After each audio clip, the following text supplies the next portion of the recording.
There we go. We are live, but not really. In 2 minutes, but they can hear us talk about how big our monitors are. Wonderful. And how many we have. I still have that that standard YouTube countdown. You know that. Oh yeah. That elevator song. Oh, when you do the premiere. Yeah, I mean. I love it. I use that too. It's classic. Apparently, you can change it, right? You can change. Yeah, you can pick a dramatic one, or Well, I put commercials now. Like you can add trailers now. So what I do is I make like for the Soka Ninaro one, I just did like a YouTube short and I used that as the trailer for the video. I was like, oh, that worked out pretty good. Amazing. Welcome everybody. We got about 60 people waiting. Yeah, I hope we're live. Are we? We should be live now. Yeah, I got the stream. I got muted. It says stream starting soon, I guess. So yeah, yeah, they can hear us. And then we'll get into it. So don't say anything bad about them. They can hear us. Oh no. Oh no. We are. So anyway, that's why I hate the guy. I knew it. Too bad we can't put that on the air. Someone will clip it and send it to me. Guys, I've been recording the whole time. Oh. Extended podcast. We're fine. We're fine. All that shit talking. You should join the membership so you can hear all the shit talking from the beginning. You mean before you told us you were recording? Maybe. Oh my God. I got that little secret out in the open. Oh my lord. Consensus section. Welcome to the Gaijin Guys podcast. We have special guests, the awesome, amazing, wonderful Chase Reacts, who has some of the best reactions on the internet. In my opinion, he is the pause master, as people like to say. And I appreciate every single pause because, it's always packed with so much fucking information, and it's great and fantastic. And I love it, man. Like, I love how excited you get into it, the way you go about talking about every little nuance in it, and it's very inspiring. It's actually inspired me when I've watched your reactions to, like, be better because I love how you get in super detail with it, and I think that's what makes your reaction channel so great. But welcome, man. Thank you so much for having me. I appreciate all the kind things you said. Most of them not true, but I'll take them. You guys are really nice to offer. I don't, like I said just before we start, I don't do a whole lot of kind of live chats, even live streams really, but this is a very easy yes. You both seem like wonderful men with great jawlines. No reason not to be there. Thank you. You have a nice jawline too. Oh, stop. I didn't know that was what this was going to be about today. I know. Yeah, let's talk about jawlines. We're going to flirt with each other the entire podcast. It's all about the trim. It's all about the trim. Beard just right. Damn, I should probably trim this beard and let it go crazy. Good morning, everybody. Yeah, good morning. How's everyone doing? Oh, good afternoon to. Good morning. Good afternoon. Morning. Good afternoon and good night. Good night. There you go. Was that from the Truman Show? Yeah, man. Yeah, that's a great movie. I think that's a Julia thing too, to be honest. I think it's a Julia Nyland thing. Oh yeah. She does say that. I heard it on the Truman Show. Have you ever seen the Truman Show with Jim Carrey? Yeah. It's pretty old. It's a good movie. Classic. Yeah, it is old now, huh? It feels like just like yesterday, but that was many years ago. Yeah. Chase, well, tell everyone about yourself who don't know who you are. That's such a weird thing to do because, like, now I have to right? try and think about what's important about me. I am originally South African, now living in the UK. I've been doing this reaction thing. I don't really know how long. I literally, this is how bad I am at this. Like, I opened my own reaction profile, my own YouTube profile, so I could see when I started doing things like Band-Maid and stuff because I actually just don't remember. But yeah, there's not much interesting about me. I used to be in a band. I spent a lot of time in studio writing songs. I've been very lucky enough to go into some great bands. Under Oath, Haste the Day, What's the Band, some favorites. What's the Band? And Is that what you said? And started doing this reaction thing around COVID time when everyone had a bit more time on their hands, and I was so arrogantly closed off to new music, and I was strongly encouraged to get into this whole reaction thing, which in the beginning seemed a bit ridiculous, but the more I thought about it, the more I thought, well, that's at worst a great opportunity for me to discover new music. Now, in the band, you played guitar? Yeah, I was lead guitar. Used to scream badly sometimes, and I can play like a few different instruments. I can play like I was okay on guitar. I play guitar. I don't play that regularly anymore, but I used to play pretty consistently, and I'm pretty competitive, so I kind of work hard at it for about, I don't know, 7, 8, 9 years. But of drums, awfully. Can play bass because every guitarist thinks they can play bass. A bit of cello. I did that for a little bit. That was fun, and just some keys. Nothing major though. Nice. I was wondering because I know you've mentioned it a couple times, but I never heard like a reaction where you're like, I play guitar or something like that. I'm like, I know he's toured and done stuff, but I wasn't like entirely sure. So that's fucking that was a purposeful thing. Like one of the things I started seeing early on in reaction stuff was like everyone was getting real specific with who they were doing the reactions. So it was like Australian sheep farmer reacts to, it was like just getting out of hand, because it was always like metal musician or like guitarist reacts, a singer. And I just kind of felt it's not a bad thing. There's no wrong or right. I just felt for me, like I didn't feel I had the level of competence in a particular instrument that I felt I could lead with that as like, hey, you should listen to me because of this one thing. So I just kind of left it open for people to just figure out if they liked what I was saying or not. I gotcha. Yeah, that was a lot. A lot of people are doing that. Like I saw like trailer truck driver reacts. I don't gym teacher reacts. Human reacts. I've never like sat there and been like, man, I wonder what a gym teacher thinks of this song. I don't know. There's like my favorite is I'm trying to be non-descriptive specific. I don't really watch reaction videos. I genuinely don't. There's probably a handful that I every now and then dip into, but there's maybe clear music reactions. I watch a lot of like gaming and like movie stuff. I think that's like I'm into horror films or whatever, but there was one, it was kind of like something along the lines of like a American guy with UK girlfriend reacts to, and I was like, I thought that was like pretty specific to tell us where you're from regionally, but that's cool. You didn't want to name yourself like that? You didn't want to be like African who moved to the UK reacts or something like that? Yeah. The white rhino. Hey, shout out B. There's B in the chat. That's my girl from Arizona. Welcome everyone. Everyone coming in. We got Champ. Hey Champ. Hey, you're awake. That's crazy. I don't even. He could have been here, man. What happened? Could have streamed from your bed. Don't. Yeah, don't. He's probably not set up to. Sorry, I was all over the place there. My computer was somebody unplugged it.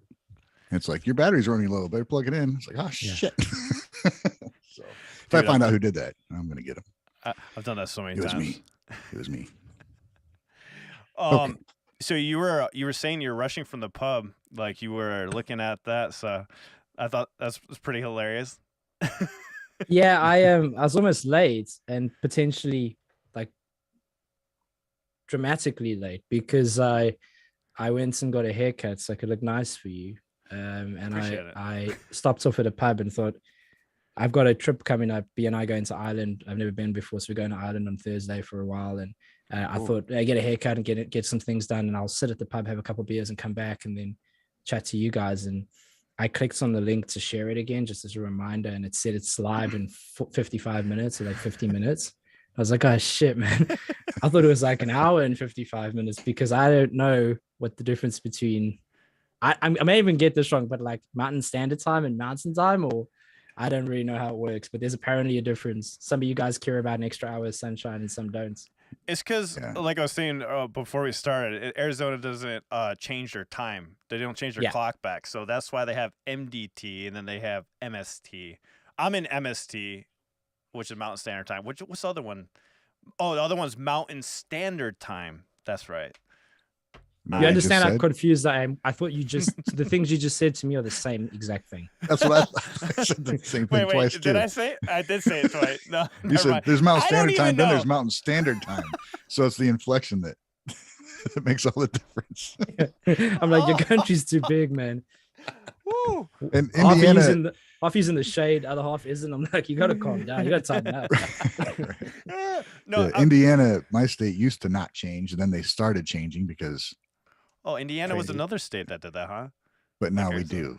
But it used to be about half of it changed and half didn't. So you could be in one town and you go 5 minutes over the county border, and then all of a sudden you lost an hour. It's a way to get younger, I guess. I don't know. Yeah, but then you got to get older as soon as you go home.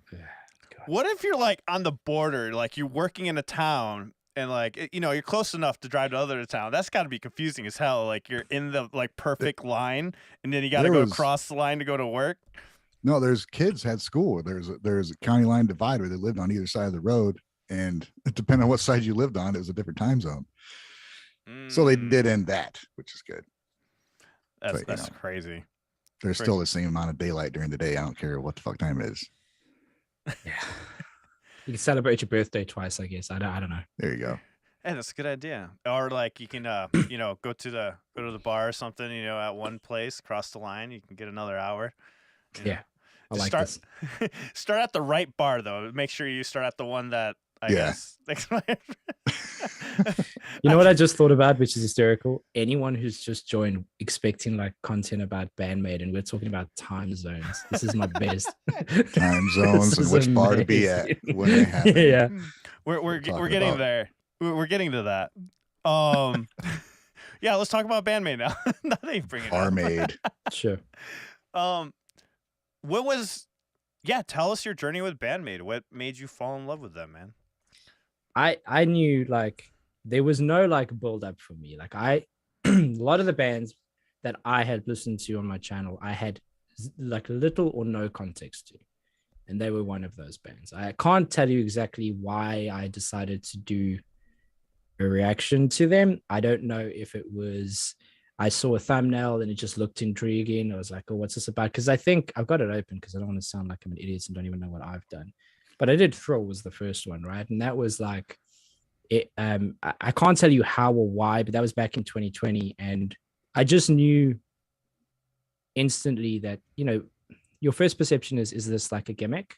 Is there like a gimmick to the outfits purely? And then you hear the music and you go, holy shit, this is really good. Like, it's not just like acceptable, or it's not just, oh, it's nice to listen to along with like the show that they kind of put on. It was phenomenal.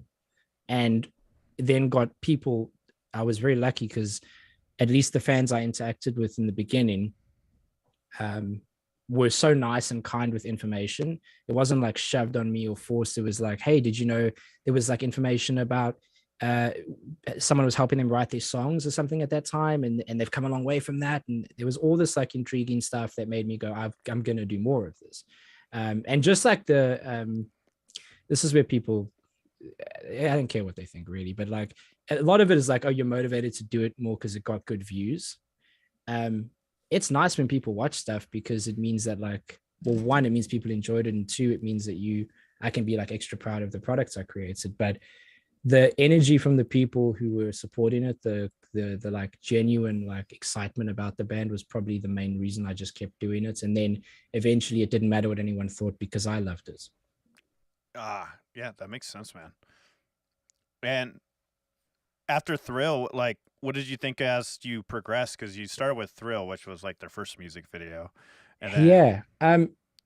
I don't know in what order I still can't tell you the order I did the songs and like kind of the order they were released. I'm not 100% sure. You know, if I kind of had some point jumped a bit and come back or whatever it was. But the thing that really blew me away with them was the maturity of like the mastering their own instruments, the way that they were able to show talent in a way that wasn't like Steve Vai doing a 20-minute solo. It was like little moments of brilliance and maturity, and like the way that they approached not just the chorus, which is the thing that was always smashed out the park. It was they started expanding the pre-choruses and some of the bridges and some of the way they kind of approached songwriting, which I thought was really, really amazing.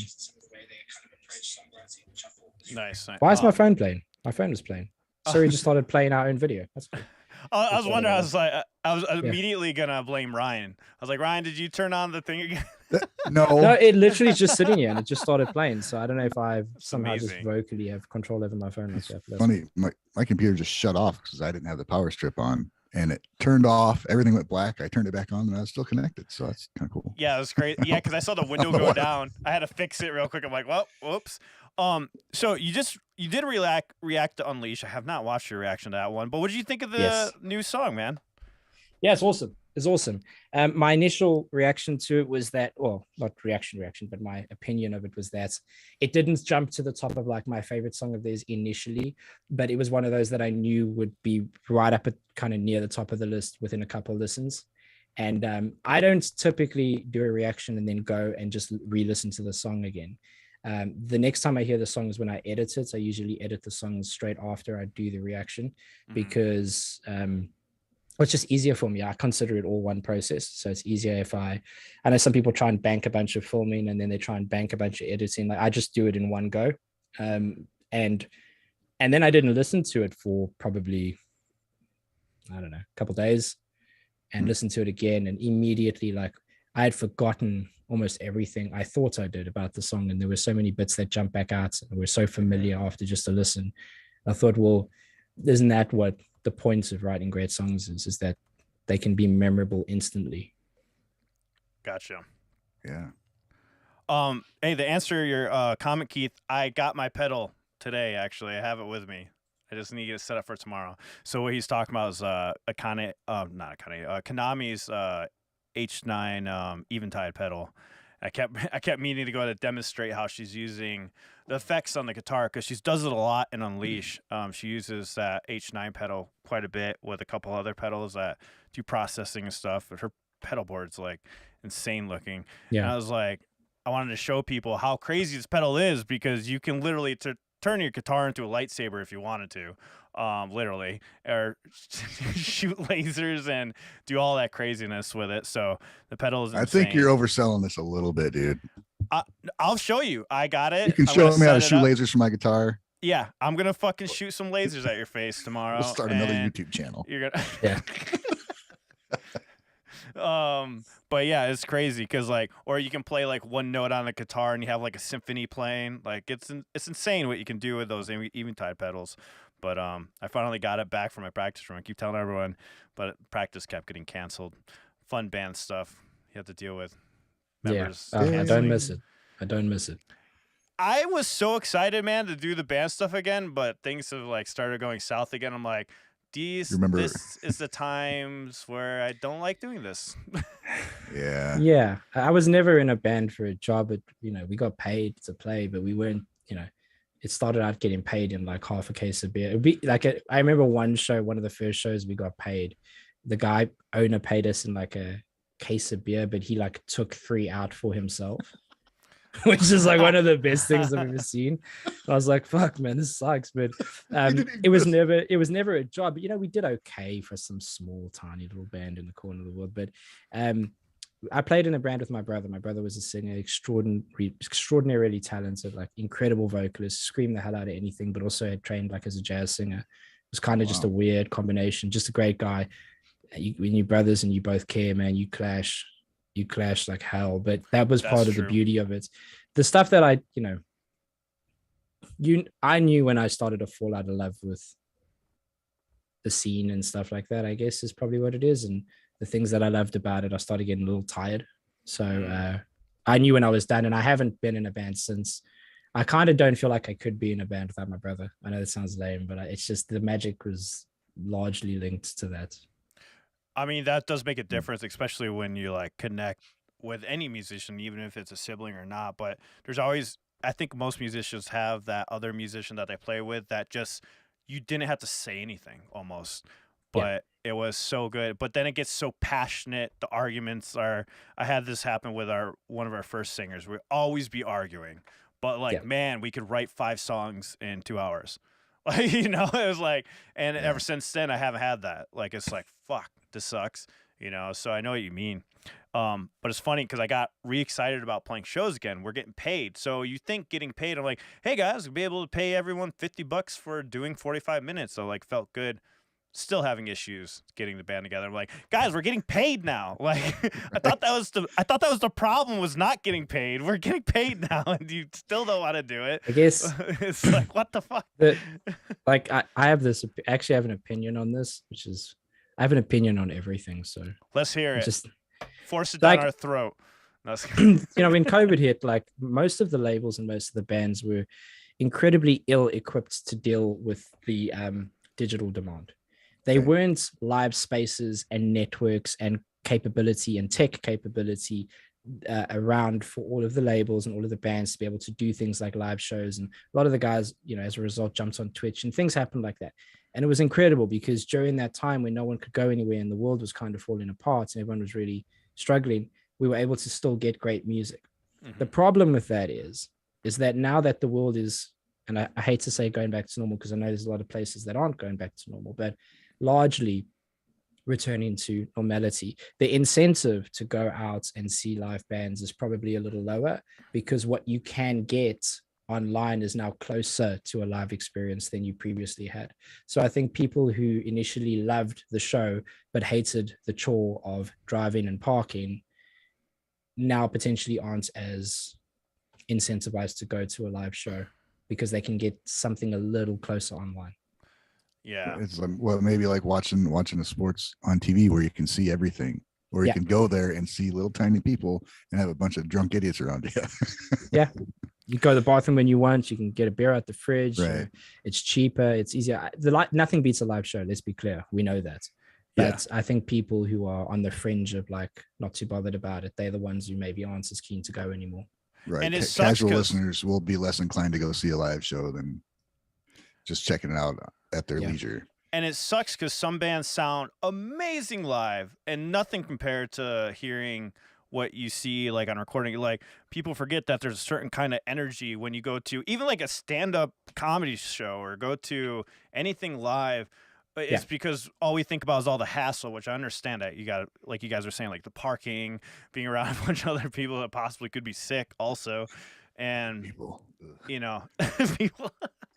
But yeah, the live experience, like if the atmosphere is good, it's amazing. You know, there's a lot of bands that I like watching live, but I'm never listening to the CD in the car. I've just started getting back into going to live shows again. I kind of for a little bit didn't, and that was even before COVID. It had nothing to do with it. I just wasn't really actively going to shows, and I started going again, and I've seen some great. And Nottingham's got a really great venue, like kind of historic venue, and when bands come to the UK, they usually come past Nottingham as well, unless they do in arenas, in which case there's an arena here as well. So I've gone to see some great shows, and you know, there's nothing quite like experiencing just being part of a collective group of people who have the same appreciation for something, and actually, not to get all deep and stuff, but there is like a much deeper connection with a live experience that you can never replicate. So I'm for it and I get it. But if there's a band that I kind of like, but I'm not like a huge fan of, and maybe I tried to get tickets and I couldn't, I would settle for a live show of it. But I'm kind of an all or nothing person. I mean, I've just gotten into Ice Nine Kills for some reason. I had no idea who they were, and I've become really kind of interested, and I love horror and I love their kind of music, and I'm about to stalk them to get into their show because their tickets are sold out. So I'm thinking of potentially, don't tell them, but kidnapping one of them when they arrive. They could write a song about to get in. No, the guy's a joke. Don't tell anyone this. I mean, it's live. It could be their next song. The next song could be about Chase kidnapping one of the band members. Yeah. 217 people just heard you. I know. Hopefully they tell them and I get in trouble. No, it's one of those, like, I did, you know, I just started listening to their music. I was like, this is fucking great. Love the sound. It's exactly the kind of thing I like. Love the horror element. They do it really well. They do it incredibly well in terms of writing the song. And then I just followed them on Instagram, saw the photos of the shows, and I was like, this is a show. This is a straight up show. Like that's something I'm never going to get that. As much as I love the storytelling, I'm never going to get that from a music video. Like I need to go and see it at a show. So hopefully I get to go and see them. That'd be cool. Yeah. So that's like the band you've been into lately? Just been going on? I mean, I wouldn't say above any other. I think the bands, if I'm thinking about the bands from my channel that I have like kind of become incredibly attached to, it would probably be for different reasons. Sleep Token's a big one for me. Like Sleep Token is just something that I resonate with massively. I just like their sound a lot. Iceland Kills because of the theme. I haven't heard much of Ice Nine Kills or Sleep Token. I've heard one Ice Nine Kills song, and I liked it because my buddy Eric likes them a lot. So he just saw them just recently. Oh, so nice. I don't think I've listened to them at all. No, they're really cool. I mean, look, I listened to a song called Hip to Be Scared. I would say that was a really great introduction for me. If you wanted to go through it, that's a good one. Even just personally, it's a good one. Watch the video. It's really cool too. Hip to Be Scared. Yeah. It's like hip to be a square, but not. Yeah. Actually, it's you'll know what movie that's from. They kind of base it off different movies and in the genre and stuff like that.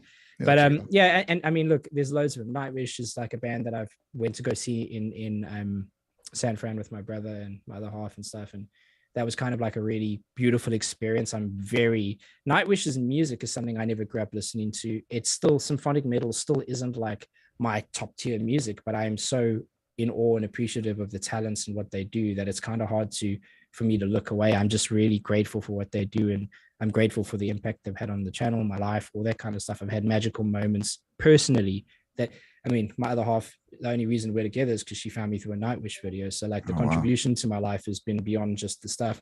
Band-Maid, from just like understanding that the future of music is in good hands. Yeah. That's a really good way to put it, man. Man, you're so good at those freaking one-liners. It just encapsulates so many feelings. That's just such a great way to put it, dude. It really is. And same way with Nightwish. That's what kicked me off. And there's so many, like, I don't listen to them every day, but when I listen to them, it's like its own environment. It's just amazing. We've talked about that with Band-Maid, like with this community. It's definitely brought a lot of us together for sure. You know, I don't know if like Ryan and I would be talking, or Wave or Champ, if it wasn't because of Band-Maid. Or us. Yeah, exactly. Or us, or just meeting. I know I met you at Chase and Tank. You guys started. All three of us actually started the same year. We're like very eerily close. All three of us started. Remember, you guys had a joint channel and stuff, and that's where it all started. I started off. My first reaction was way different than your guys's. Mine was straight into the Japanese realm of music, which was Maximum the Hormone, and that was one band I just fell in love with. I fucking love that band. That's the first you heard them was doing a reaction. Huh? Sorry, I was going to say I'm super intrigued by them. Super intrigued. I've done I think two songs by them.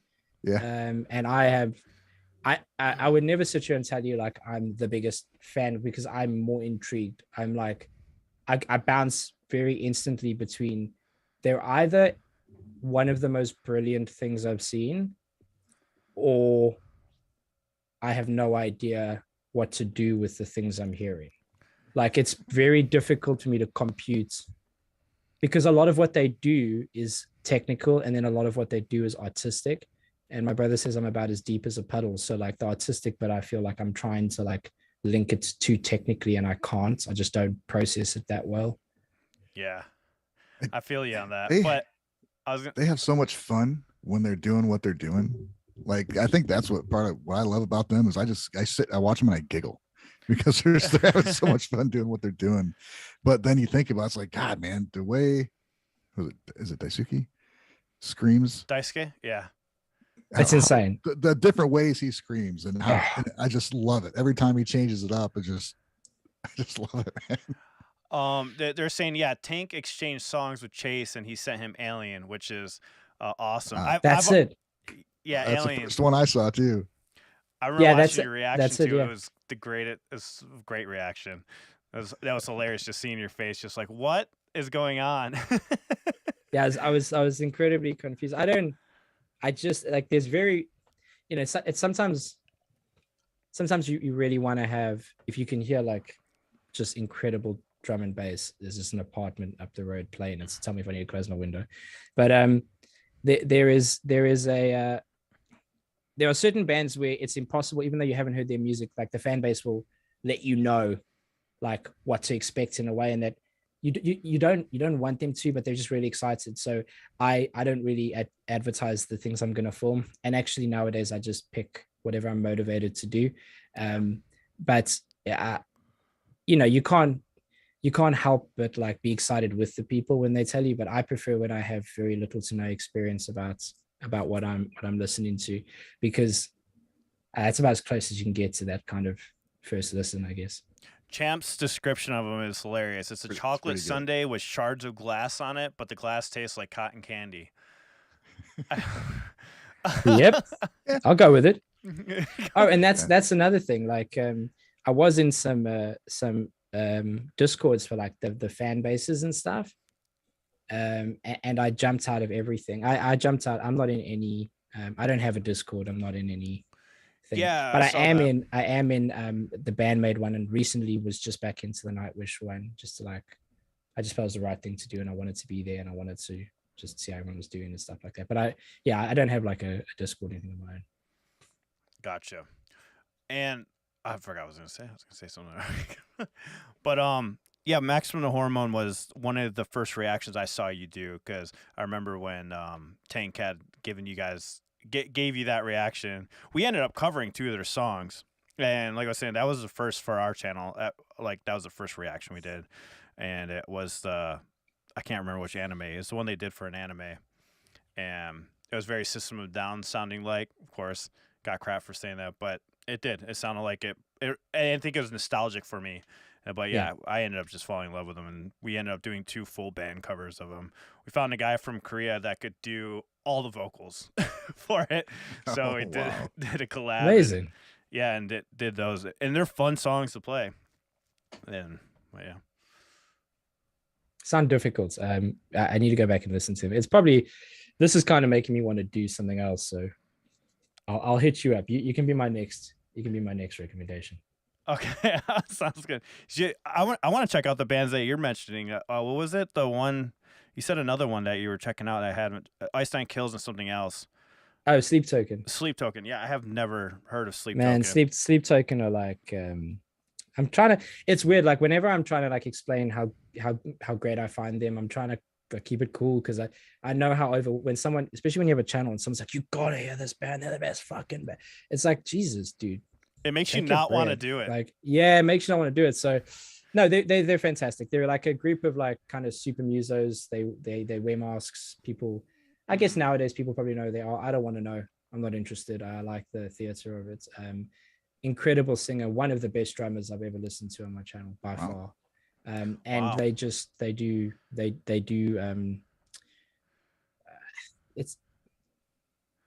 It's hard to explain. It's not heavy, but it isn't soft. It's a lot of different things. Very melodic, but very like intricate. A lot of detail. Great songwriting. It's all the boxes I want ticked. They tick. So it's it's different for everybody. Yeah, of course. I was going to ask you if like what genre is it, or like what is it about it? Is it like changes up a lot in Sleep Token, or is it? Yeah, it changes. I'm trying to know if you want to have a listen, even just on your personal listen. I wouldn't give too much away, but expect that when you listen to a song, it's not gonna necessarily stay where you first hear the song start, but there is a continuous theme, and it isn't done in a way that is a gimmicky kind of, we're going to change it up and be heavy, and then we're going to be soft. It's kind of, it really is just like an evolution of a song, which is the best way to explain it. So very cool. So I'd say, if you're going to, just like any band, if you're going to listen to them, listen to 2 or 3 songs and make your mind up. If you like it, you like it. Going back to Band-Maid, what was your favorite song that you've done so far, or listened to that you go back to? God, you're going to put me on the spot. Big spot. I know everyone's going to want an answer to this question. No, I was kidding.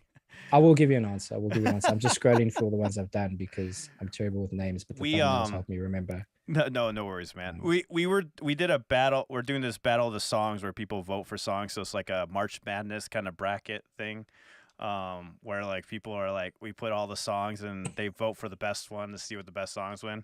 It's been very entertaining with all the songs, all the split between all of it. Yeah. So many wrong votes. It's weird.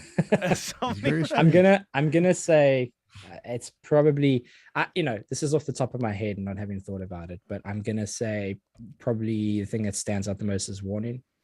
Yeah, Warning's really good. Probably because it was quite like a rock and roll edge to it, and I quite like that. So it was more just a taste thing than anything else.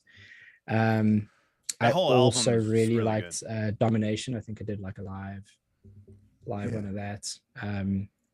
It's hard to pick. I mean, there's loads, but for some reason, Warning stands out a lot.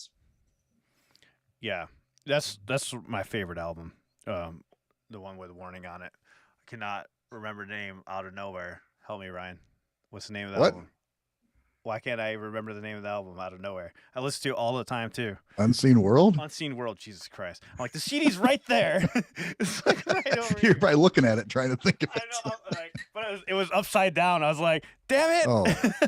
Oh, it doesn't even have the name on the front of it anyway, so never mind. That wouldn't even help. Oh, the instrumental.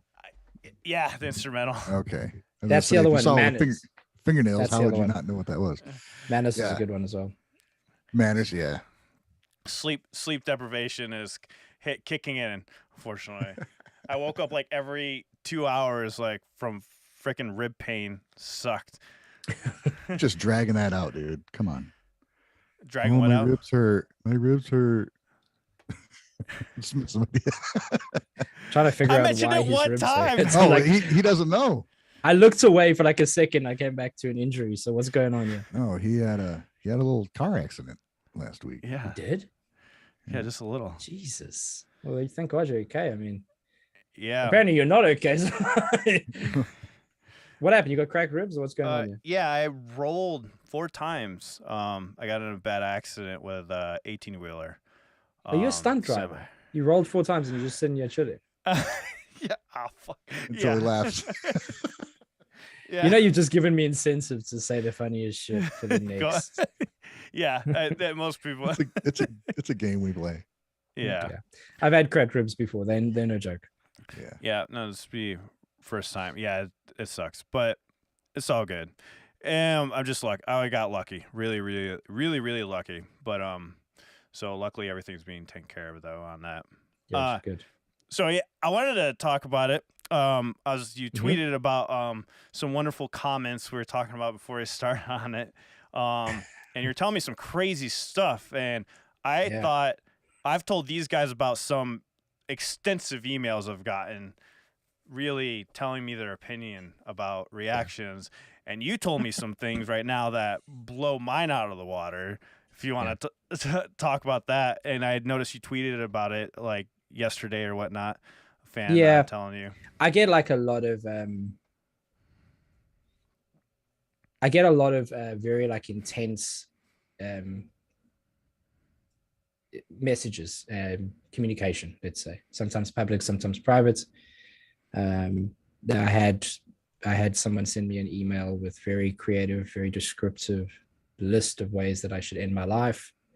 I had people say that my nephew deserved to die of cancer, that they're glad my dad's dead. I struggle like immensely with OCD, a lot more than people ever. I think a lot of people say they have OCD, and I actually like have a real problem with it. Like it can affect my life in a lot of ways. Everything from ticks and noises to, it sometimes takes me 40 minutes to do an intro. I do my recordings in one take. There's no edits, but it sometimes takes me 40 minutes of trying to restart the intro because of a particular tick or something that's happening that day. And I'll get a lot of comments about that.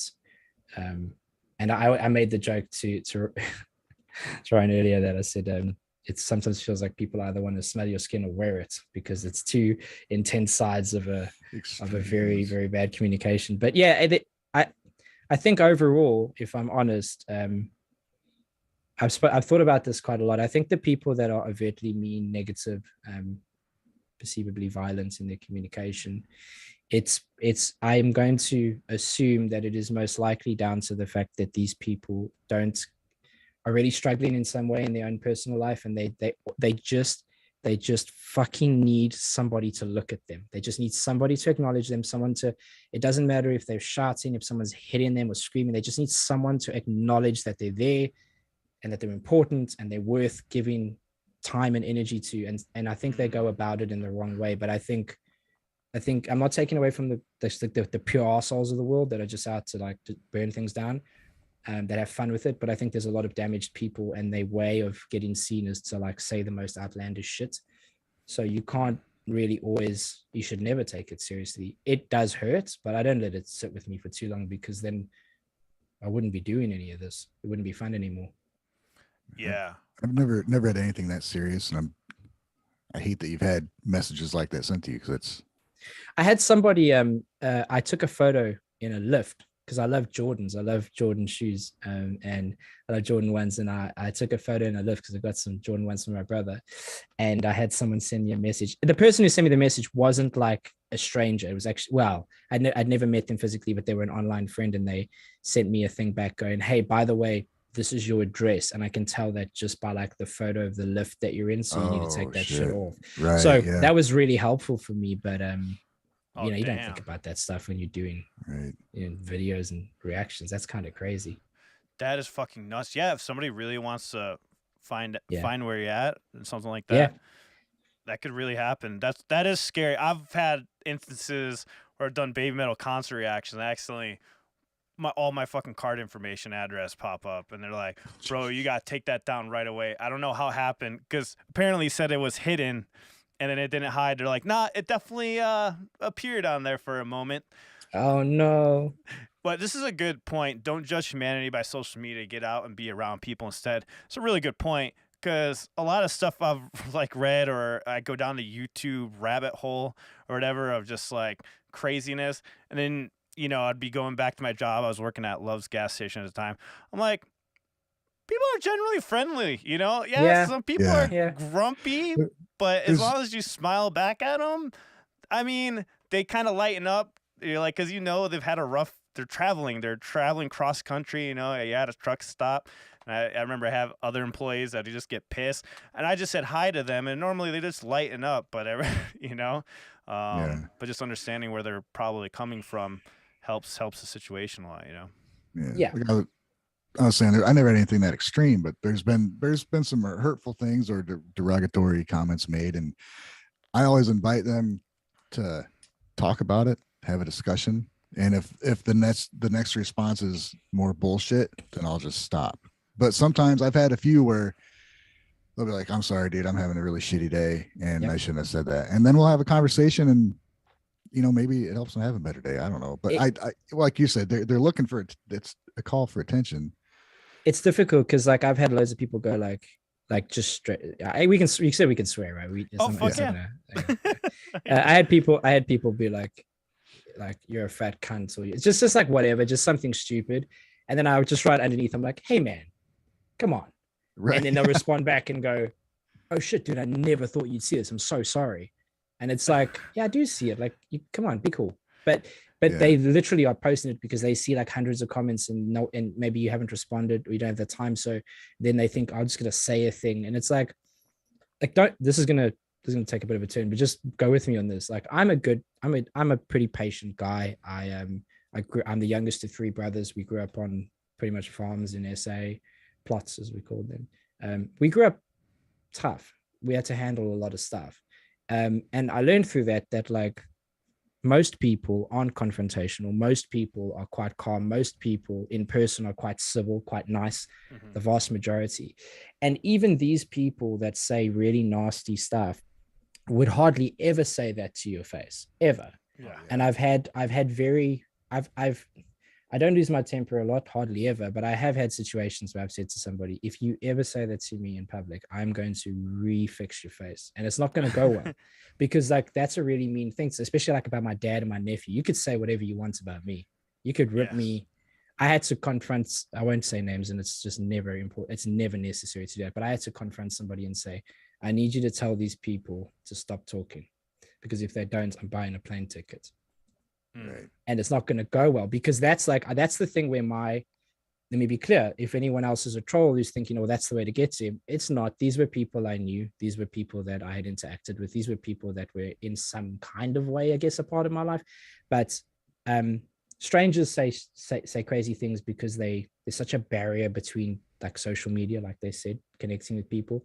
And if I meet someone I really don't like for any reason, I've decided, I generally find that after 20 minutes of talking to them, I'm like, this is now a friend. Fuck. Like, I can't help but like the guy. I can't help but like the person. So human interaction is really nice. someone said it there. I saw it very briefly. I wish I could give them the credit for it.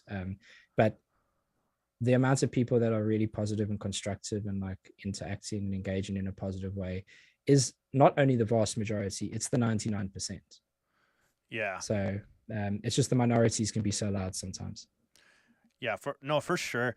I gotta say, one thing I'm thankful for YouTube is, like, I would say I probably thought I was thick-skinned, but then realized I really wasn't, and definitely became thick-skinned after doing this. Definitely took a moment. You have Yeah, to. You can't have be. to. I mean, listen. You're putting Yeah. your face up on a screen. You're Yeah. saying, "Hey, you know that band that you adore, that you love, that you've built a personal connection with? I'm going to give you my opinion." And that's such a difficult thing to do, right? I mean, Yeah. if someone turned around to me, like people turn around to me and be like, "I watched your," this is a hypothetical, "I watched your Sleep Token reaction and you said they were amazing. I listened to them and I think they're shit." And I'm like, okay. Okay, man. All right. I guess have a good day then. You're supposed to be like, "Oh man, you're right. They are shit. Oh. I was wrong." I wish I never did the damn good day. I fucking wish I never did that. Does that get thrown at you? I saw this on your tweet, like you put at the end of it. You put "have a damn good day." I was like, I do the HA, whatever the hashtag, the HADGD. But yeah, it's just so cheesy, man. It's like I want to slap myself even. I didn't do it at first. I just said like "have a good day." I didn't even have the whole 3-line thing at the end. It's there, yeah. It's there. It says now. "have a damn" right now. It doesn't even have a good day. It just says "have a damn." I don't know. The magic of online TV. That is I just don't know. A blood sugar monitor that I had to get because I started getting dizzy, and I was like, oh, shit. My doctor was like, "Check your blood sugar." I checked it and was like, "My blood sugar's fine. Commence the bad behavior." No, it's yeah, listen, I joke. I don't regret anything that I've done. I'm here. I'm talking to you guys. This has led me to a pretty special and beautiful place, and I'm gonna, regardless of whether people follow or watch or do anything, be great if they do. I'd be lying if I said that it doesn't feel good to achieve milestones that the platform dictates as success. But I'm going to do this stuff regardless. Doesn't matter. There's no comment or opinion that's going to stop me from doing it.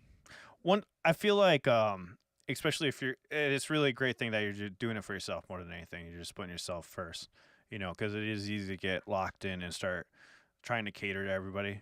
And once you start trying to cater to everybody, it's impossible. And that's where you kind of start losing it, But because you've taken some, and like you've done the smart thing, I think, of taking breaks, I know. And my condolences also to the passing away. You say your nephew or? My nephew and my dad, yeah. And your dad, yeah. So my condolences, because I know that had to be rough. And I mean, at that time, the smartest thing was to just step away. So to me, like I said, it was just wild when he told me about the comments. Like, wow, like why would? Yeah, that's just insane. I know when talking to, I've heard it from a lot of reactors. Like some reactors mention it about getting those comments, and yeah, it's crazy. Some get a lot of them, some don't, but that's what it is. I won't mention any names because again, it's not my place to. But we're guys. Mm-hmm. Right. I know some girls doing this game and it's not fun. Oh man, yeah. It's not fun. I can imagine. So like I always perspective is king. Like the stuff that I get, like the hate that I get will never compare to some of the abuse that some people that I know. And not just one or two people, a handful of people doing this kind of thing. I've talked about it with Anastasia before. We did a podcast. She was telling me, she's giving me insight on that, and we talked about it openly. So we have a band together. It's like a Nightwish kind of band style, and she told me some of the stuff she gets. I'm like, wow, that's freaking insane. So it's so.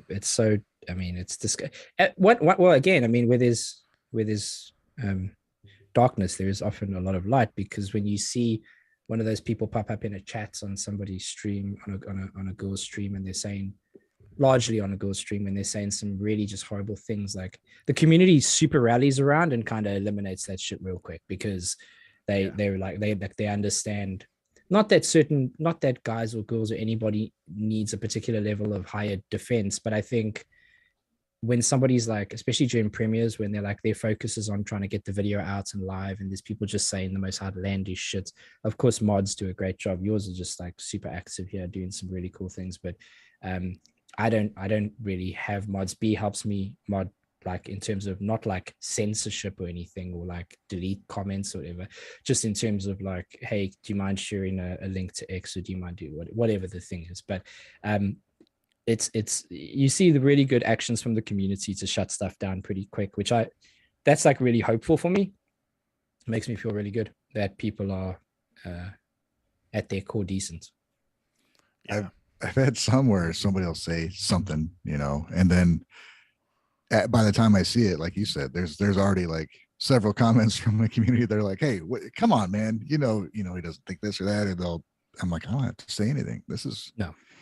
Thanks, guys. You know, I had that yesterday when I shared to your point. You said that comments I shared yesterday of the guy, like, it's just a guy who's he wants a particular song, and I don't have like a request stream, or like I don't earn any income. So I wake up and I go, I want to do a heavy song. And I have certain people I will speak to and go like, what on the list that I've got is like of requests. Cause I do have a list. I do put people's stuff in that they want. So I'm not ignoring it. It's there. But I'm like, sometimes I wake up and I go, what's brand new? And I just kind of do this, and I land on a thing, and I just do that. You know, I have to feel motivated, because I think that's when I do the best job with it. And he was having a bad day, I guess. And he selfishly and cowardly kind of put in like, I'm sure you're going to do a thing with this and pin it, and the world will humiliate me. But I purposely took his name and stuff out, and hopefully people listened. I said, I don't condone bullying. Please don't go try and find this. Yeah, you did. And like, leave the guy alone. He's not hurt. He's not really hurting anybody. I just think it's a real teachable moment to go, while this isn't going to ruin my day, it doesn't feel very nice because I'm a human being, and it sucks to hear this kind of stuff, and it's not nice for me. So I'm not going to pretend I don't care, but I don't care enough to like hurt somebody else about it. So like, leave him alone. Just, I want you to see, my goal is that if you see the kind of stuff that happens, a lot of people say, I can't believe people do this stuff. Well, they do. So maybe some of the people who were on the verge of doing something like that have now maybe rethought their actions. It might caution them, like, oh, is that what I'm going to look like? Yeah. Don't want to be that guy. Now, you said you wanted to mention some things that we were talking about in the chat to bring awareness to. Did you want to talk about that real quick? Yeah. It's not anything like, there's no links to share. It's more an encouragement for anyone listening. Please don't feel like anyone has to or do something or not. Everyone's got different life situations and beliefs and whatever else it is, and fair credit to you. But if you are interested in at all looking into becoming a bone marrow donor, or a blood donor, or a platelet donor, which is part of the blood donation process, have a look into wherever you live. Just have a quick Google, look at what your kind of national link is, or whatever it is. There's Red Cross, and there's all these different things, but it tends to differ, at least with the links by country. Also, I would share that. Have a Google, look into that, and just see if it's something you'd be up for. It makes an incredible difference to a lot of people, not just with cancer, with many other things. Plasma they take is used for burn victims, and platelets for people with clotting disorders, and then bone marrow, of course, for people who struggle with things like leukemia. Like, there's an incredible amount of DKMS. That's a good one to search. DKMS is international, even though they have different like kind of orgs and stuff for the different links. But if that's something you're looking into, I know some people are scared of that kind of thing. Even the idea of it terrifies them. But if you can work yourself up just a little bit past the fear to even look into it, I think you might find that you're capable of doing incredible things for so many people. All right, man. Very nice. Yeah. Thanks for that information. And yeah, because so it's DKMS. Awesome. Yeah.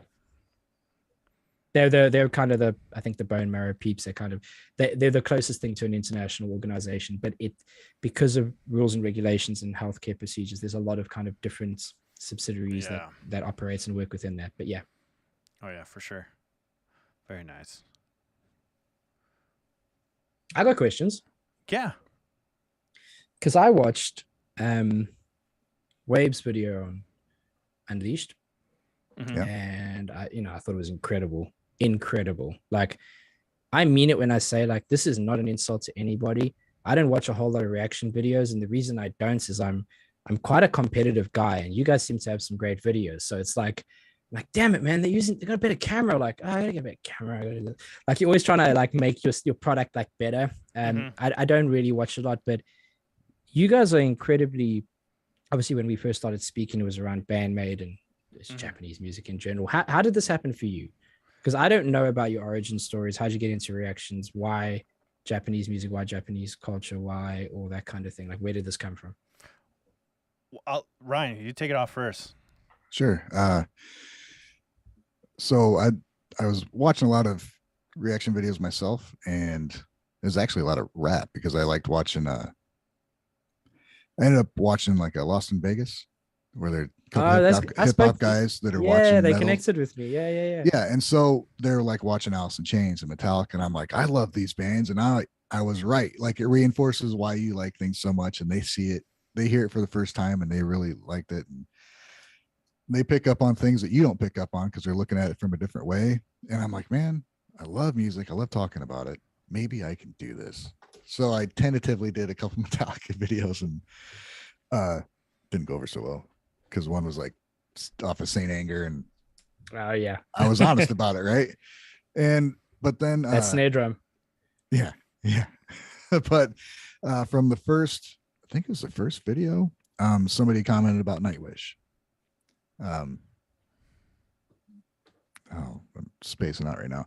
So I was like, all right, I'll put that in the bank and check it out later. So I checked out Ghost Love Scorer, and then I guess we know what happens when you do that, and but the community was wonderful, tons of information. Martine set me off on that. And then I think from that somebody commented for a Band-Maid. And then that I watched, it was Thrill Live was the first one I watched. So the Nightwish stuff went on for a while, and then I started getting on the Band-Maid stuff. And like you were saying, their outfits, and then you hear the music and you're like, this is incredible. I want more. So I just started, I held off like going to just listen to them. I did it video by video, and every time I heard something, it was just better and better and better. And this blew me away. So then, once those two bands,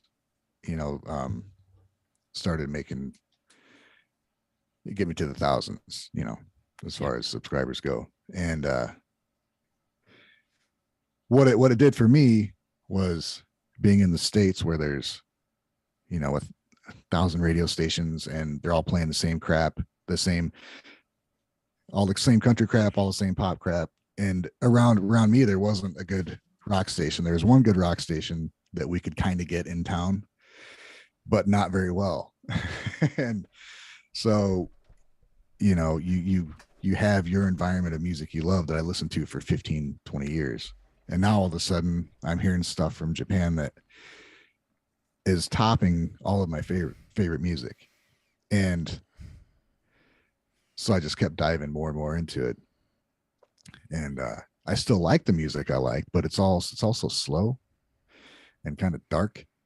Like it's like Nine Inch Nails, Alice in Chains, Wow. Switching, Engage, and Hatebreed and stuff like that, which I still love.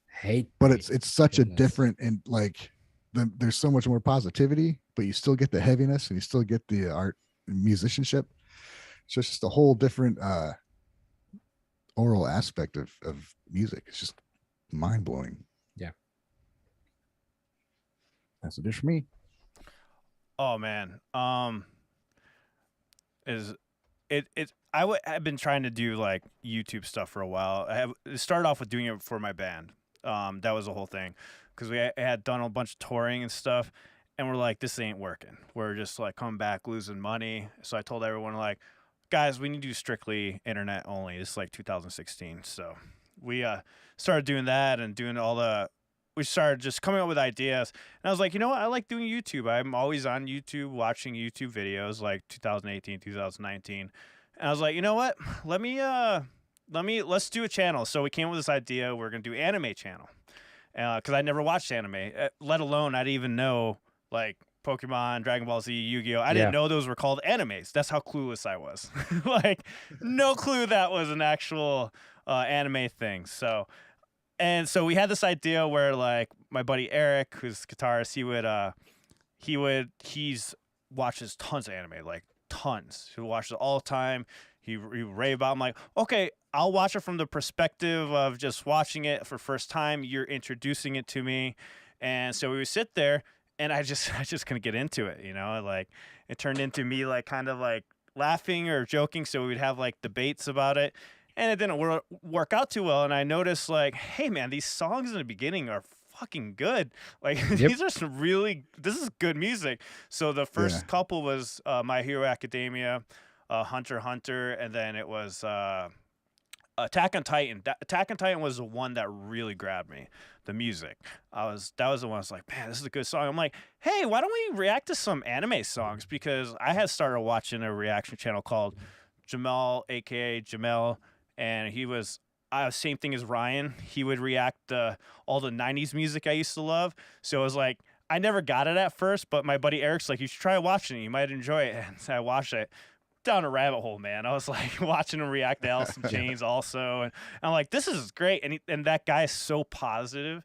He's like so super positive, like just seeing his genuine smile as he's listening and discovering like rock, you know, for like the first time, and like him just appreciating it and stuff.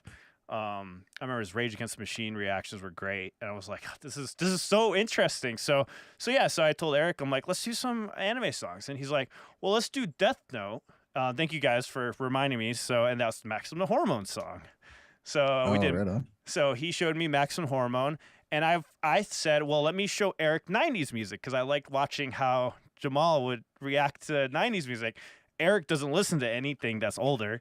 So I'm like, let me show Eric some Candlebox, some classic Candlebox, and I can't remember what else.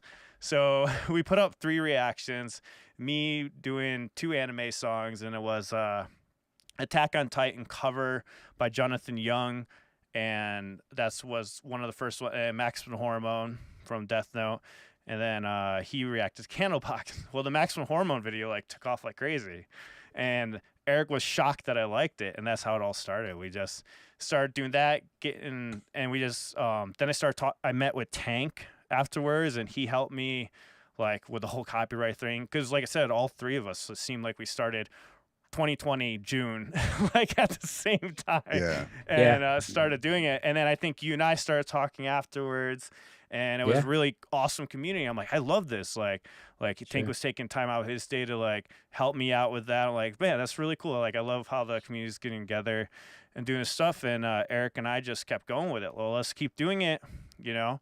And it just went down that hole that we did Maximum Hormone, then it turned into Baby Metal, it turned into Band-Maid. And then I realized I just love Japanese music more than anything else. I wasn't a big Nightwish fan. I'm not big into symphonic metal as much, so we did do some of those, but I feel like how you do, Chase, like I appreciate it a lot.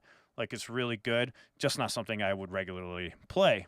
The only symphonic stuff that I really liked was Symphony X. They're like one of my favorite, the album Paradise Lost. But other than that, so that music, so I kind of went back and forth with that, but it just ended up being stuck in Japanese realm. And we just kept going deeper and deeper. Then we did a cover of Thrill, and then we did a cover of Baby Metal. And then when I say did cover, we went all out, dressed as maids. Like, oh, no way, for real. Where's that? Where can I find that? Oh, yes. Yeah. We have a cover. We're all dressed up as maids we reenacted the whole Thrill music video. And then we reenacted the whole Baby Metal video and we learned the dance. So we got deep into it. So our whole idea was, let's react to these songs and then cover the ones that we fall in love with. So, and our top 3 was Maximum Hormone, Band-Maid, and Baby Metal. So we've done covers of those. And we're going to do covers later. And then afterwards, I was like, well, let me try to get reactors together. Like, because I feel like all the reactors are in their own world, like in their own space. And it's a competition. And honestly, it was you and Tank that inspired me to do this, because I saw that you guys had that joined community. I was like, oh, let me just start getting reactors on for interviews. And so I would sit there and I'd ask other reactors, hey, you want to come on for an interview? And then that's how I met like Anastasia, then met Ryan, then I had Wave come on, I had Champ come on, and I just started getting all these reactors coming on. I'm like, okay, well, there's some reactors that are also deep in Japanese music. I don't really see anything online that's for English speakers, you know, more so talking about Japanese music. So, and I always want to do Japanese music news, and I did do music news. I tried it myself, kind of flopped. I tried it with another buddy of mine, Joey. Didn't work out. It flopped. So I tried a few times, and then finally I was like, all right, let me get the people that are really in love with this style of music together.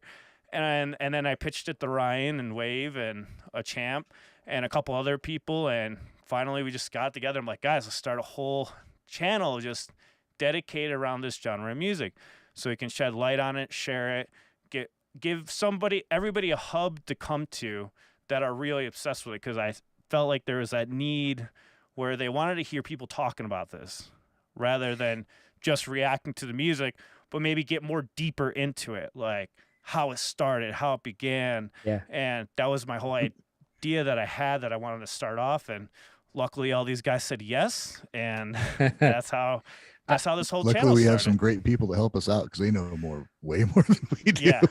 I love when there's like a genuine like origin story for doing reaction videos. I love it. I like, that's why I ask the question all the time, because there are a lot of, let's be clear, there's a lot of reaction channels. Some would say too many, some would say not enough, but I like when someone has like a real like journey into it, you know, that you don't have to be a musician. You don't have to be some educated, learned, you know, fucking coach of whatever. You just, as long as you have like this like journey to get in, like you were talking about this now, this is one of the most interesting things to me, because there's obviously a lot of people who just see reactions and go, I'll do that quick. And it's like, sometimes people do well and sometimes they don't. I guess, you know, personality, there's different types of reactors. There's entertainment, there's education, there's all these different things. But my opinion has always been that reaction videos exist because, well, for two things. One, people have like a really visceral moment with music and bands, and they can never have that again. The closest they can ever get to having that again is to watch someone else have it, right? So that is kind of like the magic behind reaction videos. But also the other reason reaction videos, I think, do well is because reaction videos have been going on forever. If you look at a show like Top Gear. Yeah, I love Top Gear. Yeah, that's a reaction show. They didn't build the cars. They don't make the cars. They drive the cars and tell you what they think. They just happen to turn it into a really smart, wonderful production. Big fan of it. It's a reaction show. It's a reaction show. Totally right. Yeah. And if you think about a lot of television you watch, a lot of it is reaction shows. Think about commentary on sports. It's a reaction. Man, a lot of these things that you experience day to day and you have done for many years, it's all reaction videos. The difference is YouTube and music in general, whether it be No Life Shack, you know, some of the big boys, or just us, or some of the guys starting out today. We've just found a way to make it into 10 minutes, 15 minutes, 20 minutes. Yeah. And that's the difference. We've been able to do it from bedrooms. Mm-hmm. And the people aren't able to compute this sometimes. They aren't able to go. That's why you're saying like, oh, I never thought about that. It's because the difference in obviously production and cost and environments, and we don't have directors and we don't have to get approval. We just do it and it's done and it goes out. Yeah. Right? So it is incredibly special to me the way that like people get into this. I think that is a massive determining factor. If people do well, then whatever well is whatever they want it to be. Are they happy? Are they enjoying it? Well, then they're doing well. But I'm the Japanese music. It's not just Japan, but like I've done a lot of. I mean, I got into Japan X, right? So, or X Japan, sorry. I got into X Japan, and I did some songs. Like the first song I did with them, I'm looking at it now. It's Kurenai, I think it was, and loved it. And I got into X Japan because of someone named Frosty who used to be. I'm not on that server anymore with Tank, but I used to be, and he kind of got me into that. And they actually shared the revenue with me, because that was like when I started, I was allowed to have an income from YouTube for like when I was earning no money. It was basically when I was allowed to. And then they went, no, my visa changed. And they're like, you can't earn an income anymore from this. Oh. So I just wasn't, I basically never earned an income. But they were like, we'll share the revenue. And then the next song I did of theirs, they they gave me a proper copy strike, not a block, not a copyright, a strike. Yeah. You get 3 of those. If you have 3 active strikes, your channel goes forever. Right. Yeah. So I I have went, one right well, now. I just will never do that again. The first one So- they shared the revenue and then they gave you a strike. Yeah. Like probably within 2 or 3 weeks. So It's I misleading. sent them an email, like a nice one. You know, there's within the back end, and not to get too technical for people. Frosty's a good egg. Frosty was a nice guy. Like Frosty, see someone saying, shout out Frosty. Frosty's a fucking legend. He got me into like Owl. What's that other band? Owl, something with an owl in it. I can't remember. But he gave me like a lot of like him and Aethan gave me a lot of like Japanese music to listen to and just loved it. But them, one of my favorite, again, I see a lot of like bands that I've reacted come up, but Dolls Box, I wanted to talk about them because like that for me, that probably is one of my like best moments doing a reaction, because it felt like a bit like I found out like it was like a super group just pushed together of people who were from different things, like doing a great thing, and they were incredible. I got massively awakened to my uneducated South African and American view of music, which is wonderful, and I still listen to today. But I didn't realize that Europe and Asia made music too. Yeah. I've fairly recently got into the Dolls Box as well, and it's so good, man. Like with me, I didn't. So I let's see, Mindset and I Wish I from Guitar Spin. Incredible songs, incredible videos. And then somebody were like, hey, if you like this music, check out Dolls Box. It's them with Fuki, who's also in Unlucky Morpheus and stuff. And I'd listen to Unlucky Morpheus and I didn't really like the vocals that much. So I kind of put off listening to Dolls Box. But then when I finally did, it was just, it's a whole, what I heard them do with Guitar Spin was completely different than what the same musicians did in Dolls Box. And it's like you could listen to one and think that's all they did, and listen to this version and that's all they did. That's how good it is. It's like they're dedicated to this. Like, no, this is just what they're doing right now. If they want to do something else, they'll fucking kill that too. I love the freedom of that. That's like one of the best things. It's wonderful. I got another question for you guys, if you don't mind. Sorry, I feel like I'm taking go over for here, it, man. but if you don't mind me asking, and I think it's important. Like, I'm as interested in, when you guys said let's chat, I was like as interested in finding out more about just how you guys got into it and what you do as hopefully you were. But what's kind of like the wildest, in a positive way, not a negative way, like a positive way, what is like the wildest moment you've had in your reaction journey where you sat back and went, oh, holy shit, this is actually like becoming like a big thing? Like as far as our channel? Yeah, like your channel, like was what particular thing happened? It could be on a small scale or a big scale. Like, what was the thing that made you realize that what you were doing, the content you were creating every day, the videos you were making, was, when I say a big thing, I'm not talking subscribers and views. I mean like that people were like, this was like important and this was becoming like a bigger thing, and it was just a little bit bigger than maybe you had realized it was. For me, it was Maximum Hormone, because I remember when, I know you said not to bring in views, but that like people actually gave a shit what we thought about. When I saw one of the reactions hit like 500,000 views, I'm like, what the? And I was like, wow, people are really enjoying our journey through Maximum Hormone, and that's amazing, dude. That was like really. That's why I did 2 covers. Like and I'm a huge fan. Like I have every single EP album like of them.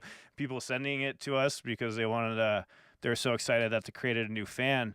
And same thing happened with Band-Maid right afterwards. And Baby. Wait, they sent you the EP? Yeah, they sent me stuff, and then I ended up buying the rest that were missing.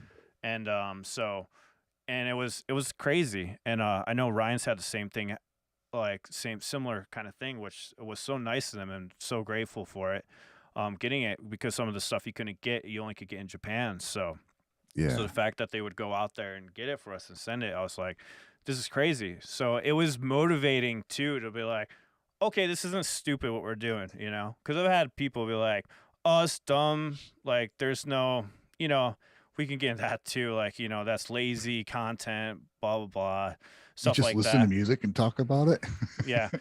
And actually, when I would hear those things, that's why I always push myself to go crazy with editing, Like when Yeah. Eric and I would be moshing and stuff in our chairs, like, let's make this exciting. And I would like step up my editing game. I'm like, yeah, let's make this not just us doing it. Like, let's make this a fun experience for everyone. So, I don't know if that answered your question, but Yeah, it absolutely. it motivated me to be better. Now I'm so much better at editing. Like I can edit legit like shows now, you know. So I work for a YouTuber now because of that, you know. So like for her, and she sung on some of her music, but that's how.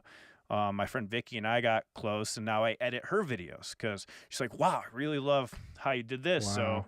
it became a big thing. So now I can edit videos, you know, which I could never do before. So I didn't take the reaction thing lightly.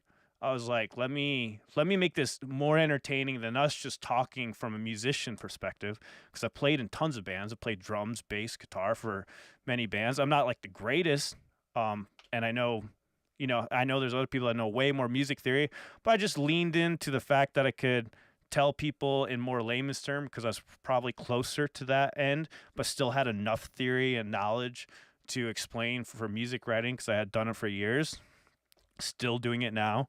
And so yeah, so it validated the whole musician side too for me. Because before that, you know, family, friends, oh, you're wasting your time doing music.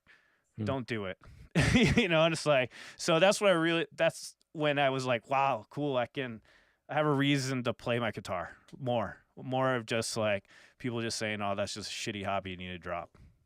So, Dude, man, you can hear like when you talk about it, you can hear like, I'm not trying to like put you on the spot here, but you can hear like how emotionally like connected you are to that, and that makes me Yeah. really happy. So that's fucking amazing. And dude, and you, Ryan? Well, you made me, it's a great question. And you made me think about it. And I wrote down some stuff. The first thing that popped in my head was when I did a video for Dead Boy's poem for Nightwish. I went into it blind, which if you've read any comments, they're like, you have to know the story before you watch the video. I just went into wait, it. which one? You don't Dead have Boy's to know poem? the story. No, you don't have to know anything. It's like there's a whole personal aspect with Tuomas who wrote the music and everything. So I had no idea what it was about. But listening to it intently, I picked up on some things that they're like, wow, you actually got it and you had no idea what the story was. But then the connection to people and the content of the song and how just the fact that I understood some things without knowing it and how it made other people feel was an aspect I didn't ever think I didn't think about that. Like it affects affects people personally. If you listen to a song somebody deeply loves and you're like, yeah, it's not that good, it's gonna affect somebody. And I was like, wow, that's an aspect I didn't think of. Also, I think along with what Alan mentioned, I think that some of the first things I got was some posters sent to me from somebody just in the States. Hey, you have any posters? I'm like, no. It's like, I want to send you one. So they'll send me a poster that isn't made anymore. And then I got some CDs and DVDs. I'm like, man, I didn't want this, but this is awesome. And I've gotten stuff, like you said, stuff it's out of print or, you just can't find anymore. I got a Band-Maid guitar sent to me from a fan from Twitter.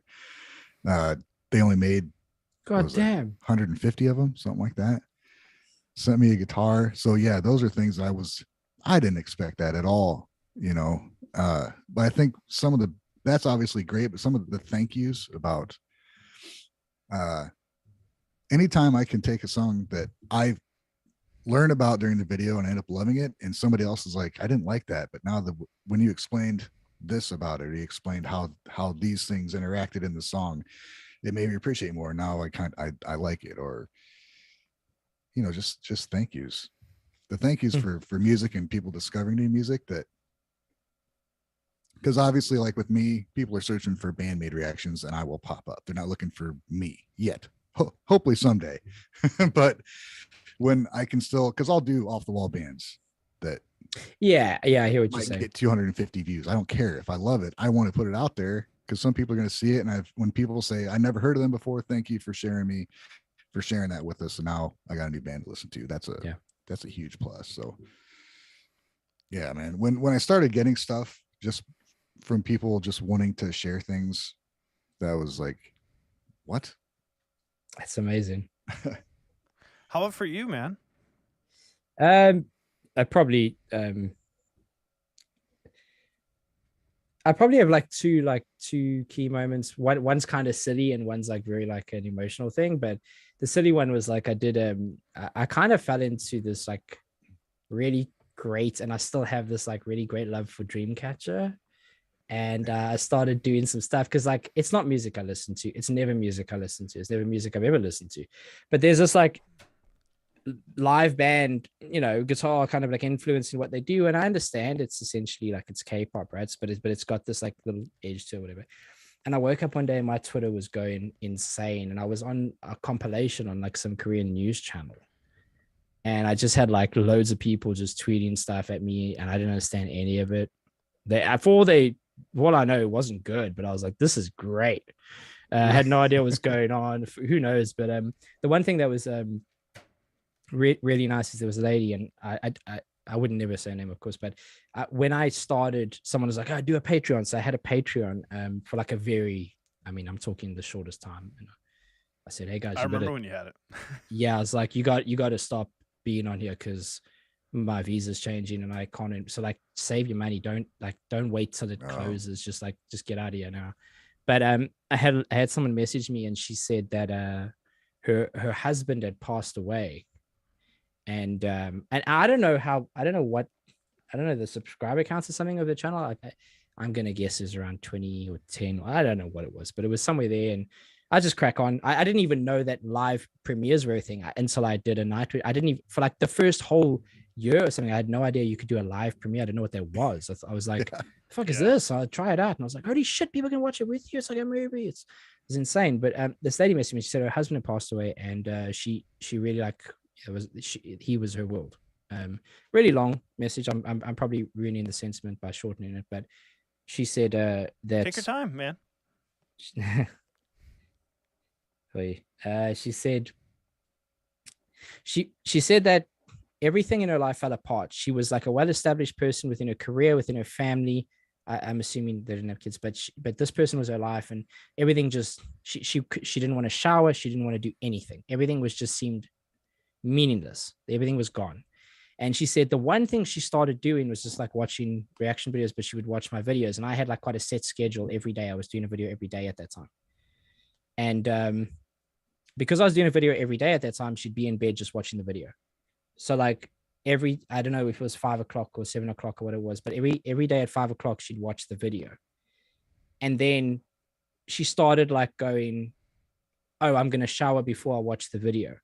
And then after the video, I'm going to make some food. So she built like a routine around this, like this silly YouTube video. And that helped her like go, I better go to gym so I can come home and shower and get home in time to watch the video. And then I'm going to make food and then do X for, and she started like building out a routine. And she's like, wow. I never spoke to her. I sent her, obviously I responded. I never spoke to her. She never messaged again. She just sent this kind of thing and ghosted. And she was like, I just want you to know how important this can be. And that was like, I was in tears about this stuff. Like I was pretty devastated. And I was going through like quite a difficult time personally with family health and stuff. And that was really like it rung true with a lot of what she was saying. And I was worrying about all the what ifs. And I was at a time, I wasn't thinking about like closing my channel or anything, but I was questioning like the amount of hours I was putting in, and does it matter? I'm enjoying it, but does it matter? It turns out it did to some person, and that was enough. Like that one thing that I got, I can never question the importance of the effort I put in, however infrequently I choose to do it. It's amazing. Yeah. Which is amazing. Making me tear up. That's awesome. Yeah. And it's awesome to hear. He's saying that I've had some comments like that to where I felt bad for not remembering. There's so many good aspects of it that I've had a few like that where it's like, man, like you said, it does matter. And when I guess that it kind of goes with the things I listed, the fact that it does matter, you know, that it's not just, it is still a frivolous thing. I do it for fun. I enjoy doing it. But when you know that it's possible that it could help somebody, fuck, man.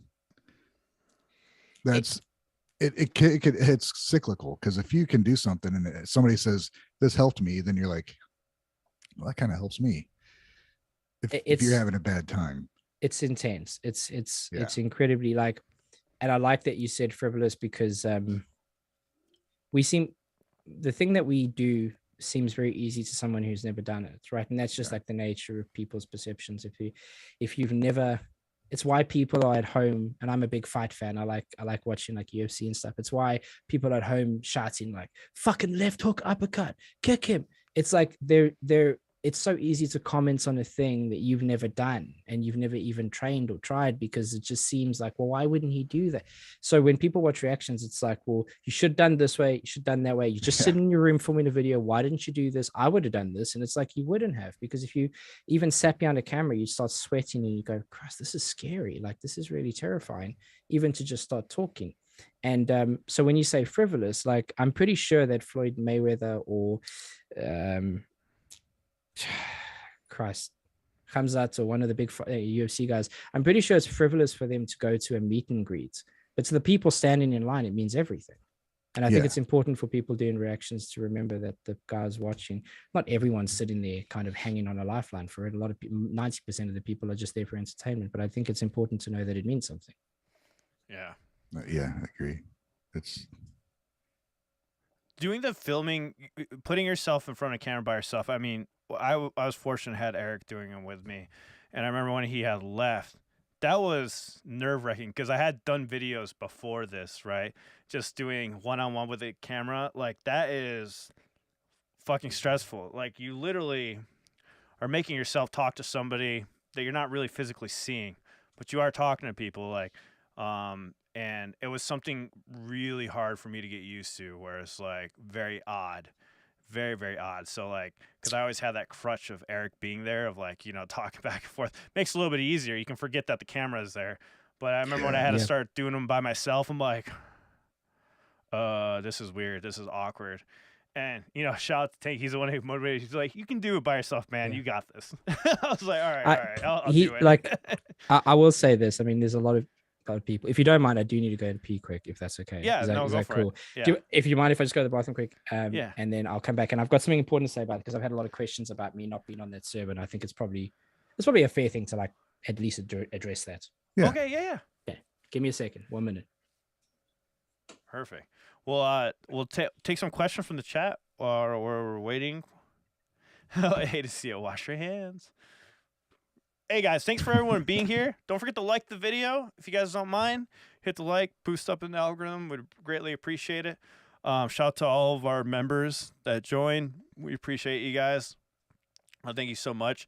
We put the extended interviews on the memberships and stuff, which is just like before and then the stuff that we think we stop recording, but then we keep talking, keep going, because we always have some interesting conversations afterwards.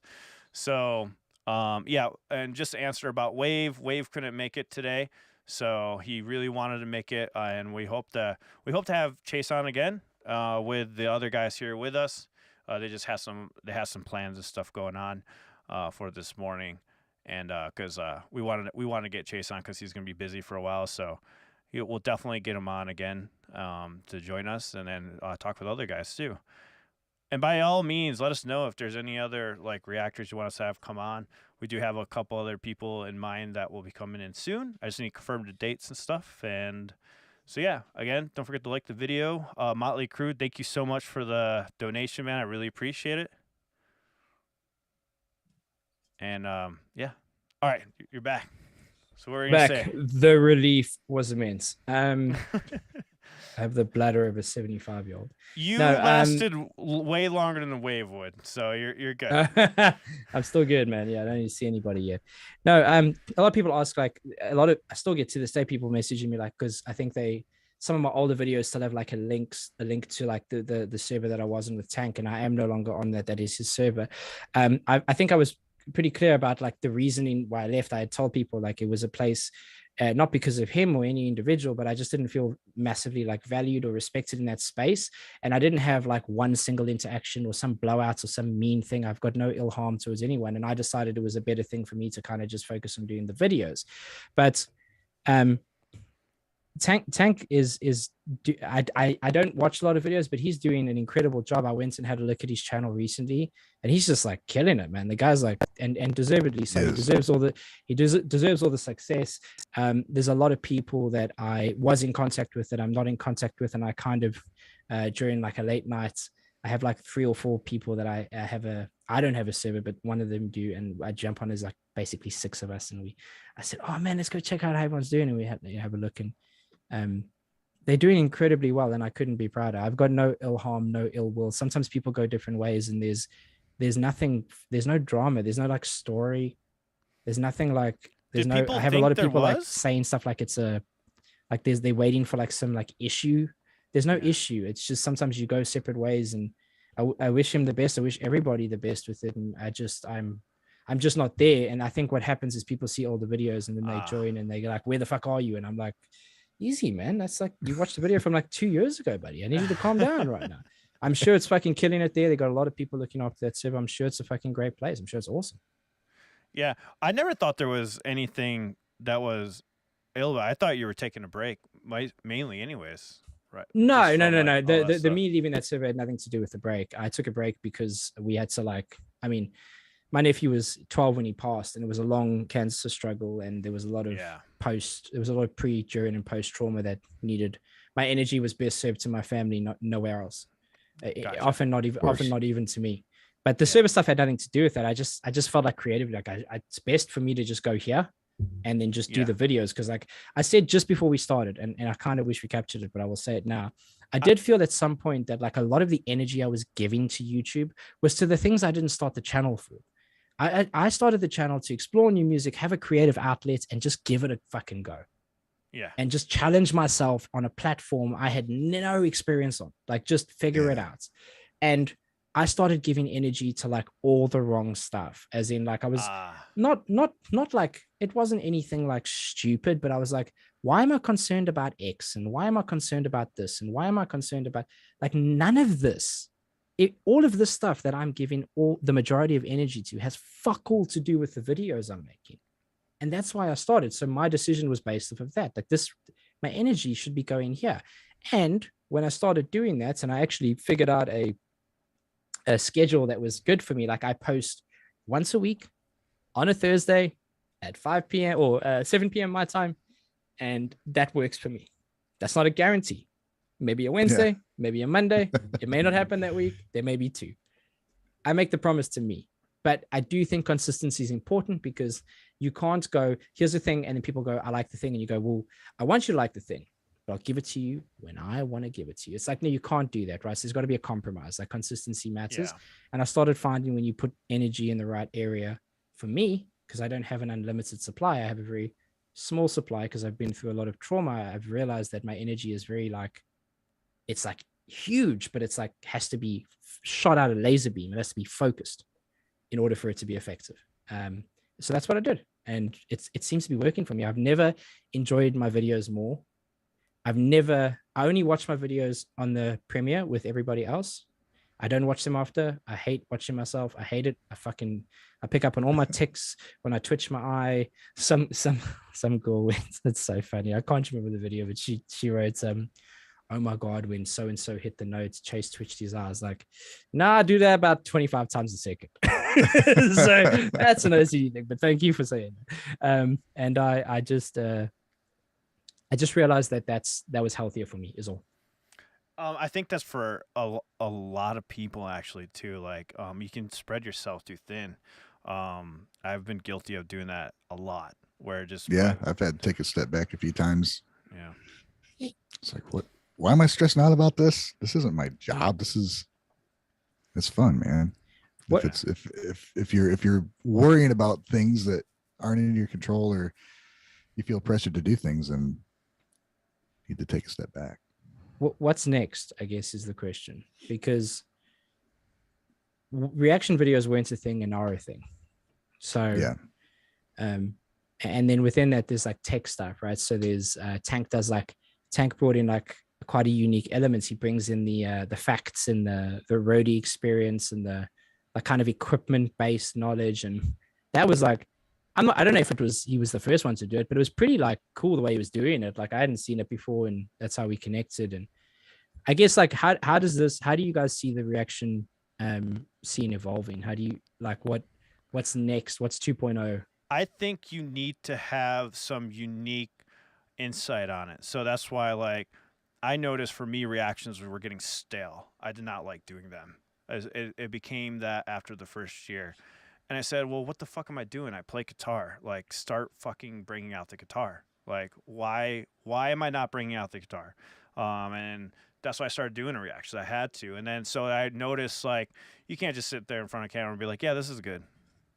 Like, and that's all you say. So that's what I started doing. I'm like, I just fucking bring out the guitar and try to teach some knowledge. Hopefully there's a beginner guitar player out there that just starting, and I still have enough knowledge to give, you know, for somebody that's starting off. Like, oh, I didn't know that. Oh, I can do this with that song. All right, cool. So but my point is, like, I think you need something extra. Then you have to be super entertaining, which I think is kind of going out the window. It's like, you have to be super entertaining, but also have, like, you have to give some value. Like, it could be entertaining, but a lot of people love being entertained, and then they walk away like, oh shit, I was entertained and I learned something.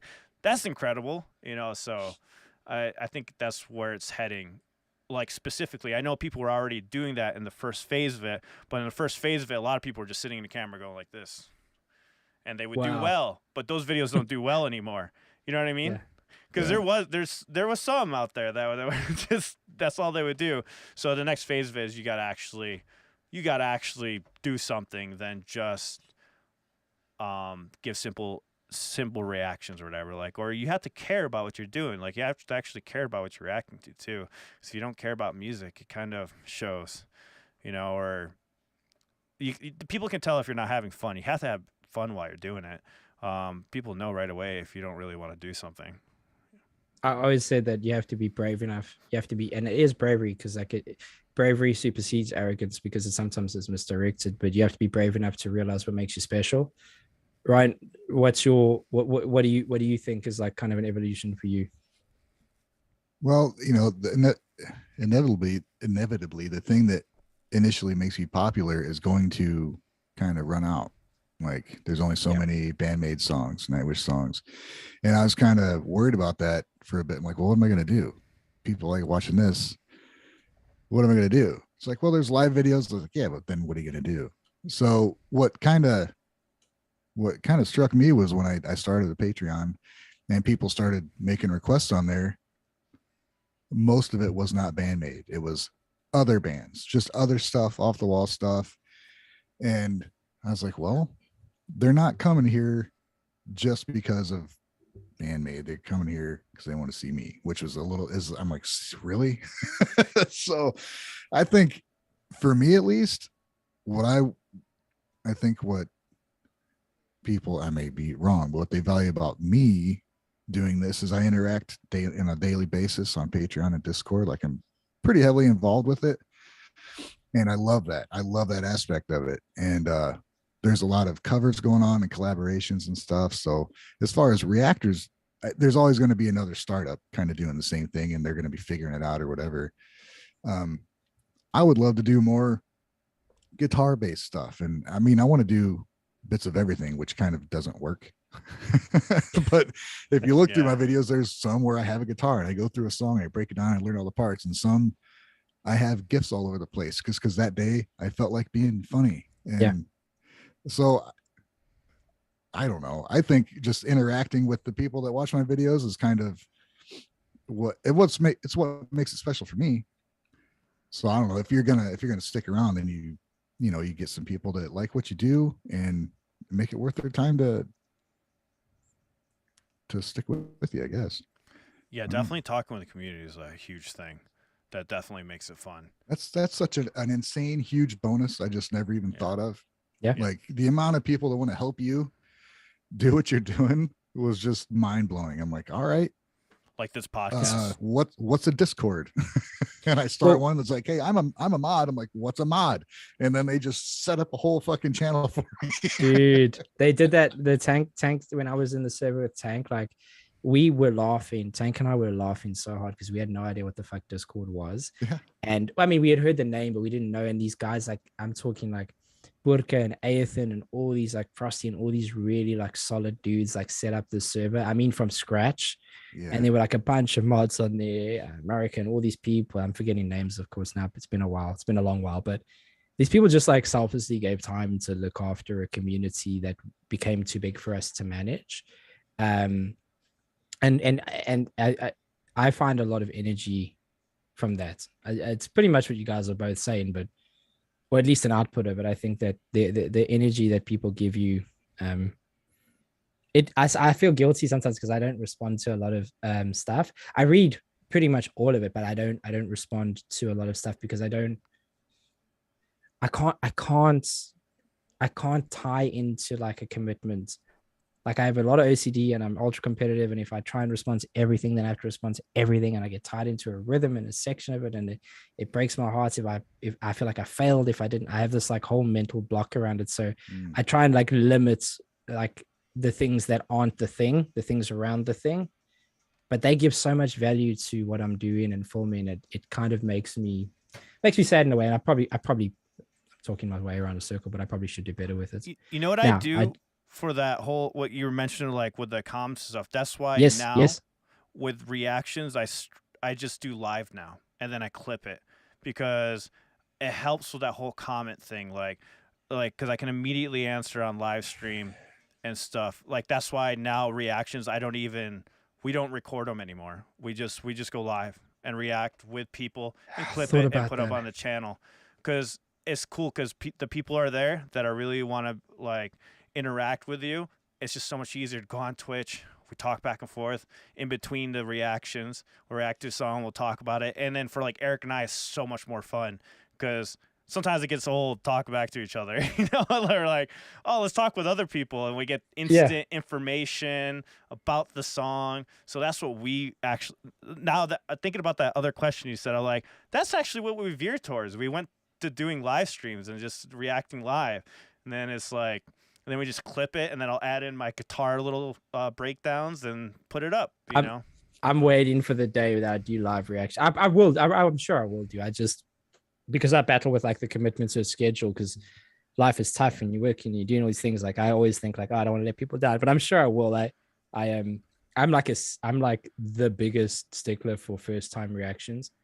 Like I cannot tell you the amount of people who send me messages. I'm saying to this day, like, there's no way you picked that up. There's no way this, there's no way that. I'm like, I don't give a fuck what you think. Congratulations. Clap yourself to sleep. I have said probably 2 or 3 times on my channel where I started filming and there was a technical issue. And I was like, hey, by the way, I have heard this. It just didn't record right. So I'm doing it again because I love the song. Yeah. But I know, listen, I know a lot of reactors, big ones who listen to music the first and then pretend like it's a first time listen. It's for them. It's their journey. It's for them to tell people or not. It's not my place. I don't care. Well, but I am like I'm an avid stickler for like, if you're going to say it's a first time listen, then make it a first time listen, because I'd rather have a community of, I don't know what I'm on now, 60,000 people who really give a fuck that I'm honest with than 400,000 people that I'm lying to. Well, people got to remember too, as a person that's has played guitar for tons of years. Yeah. Things get repeated. Drum fills get repeated. And you know when a build-up's coming. You know when that fill's coming around the corner because you've heard it so many times. I've been in 20 plus bands. Like just even progressive music. Even progressive music, I still can predict like, oh, they're gonna go to a random clean funky so you play along with a fill. You're like, how'd you know that fill is gonna be there? It's like, dude, that fill's been done 1,000 times. And I cannot tell you like the biggest. So you talk about your experience in bands. Like some of the biggest, let me like precursor this by saying that the Band-Maid fans of all the fan bases, this is not some suck up thing, have been the nicest to me consistently. There have been some nasty people. Yeah. There have been some nasty people in most of the fan bases, but consistently probably the Nightwish people and the Band-Maid people have been consistently the nicest to me, the fan bases. But when I said, and I remember, I don't know what video it was, I said, there was a song Band-Maid were doing, and they did something brilliant. They did something that was really small but really important to me, which was evolving a verse. It was taking something that I've heard before, but giving it something just a little different. And I always refer to it as you're going from A to B, and you aren't going back to A. You're going to B1, and then you're going to C. So it feels like I'm moving forward. I'm not backtracking on a song. And I said, and I mean it, and I'll say it again for anyone who wants to shout at me again. Are Band-Maid the best musicians I've ever heard? Not by a long shot, not even fucking close, because the best musicians in the world, we don't know their names. They sit in a studio or in an orchestra and they just do that forever. Please let that not take away from the incredible fucking talent that these girls have. The enormous above average talent that these girls have. They are remarkable, and people forget what that word means. It means so important, I'm going to remark on it. They are fucking fantastic. But because I said they weren't, someone had said they were the best musicians in the world, and I said they're not, I got such fucking hate, dude.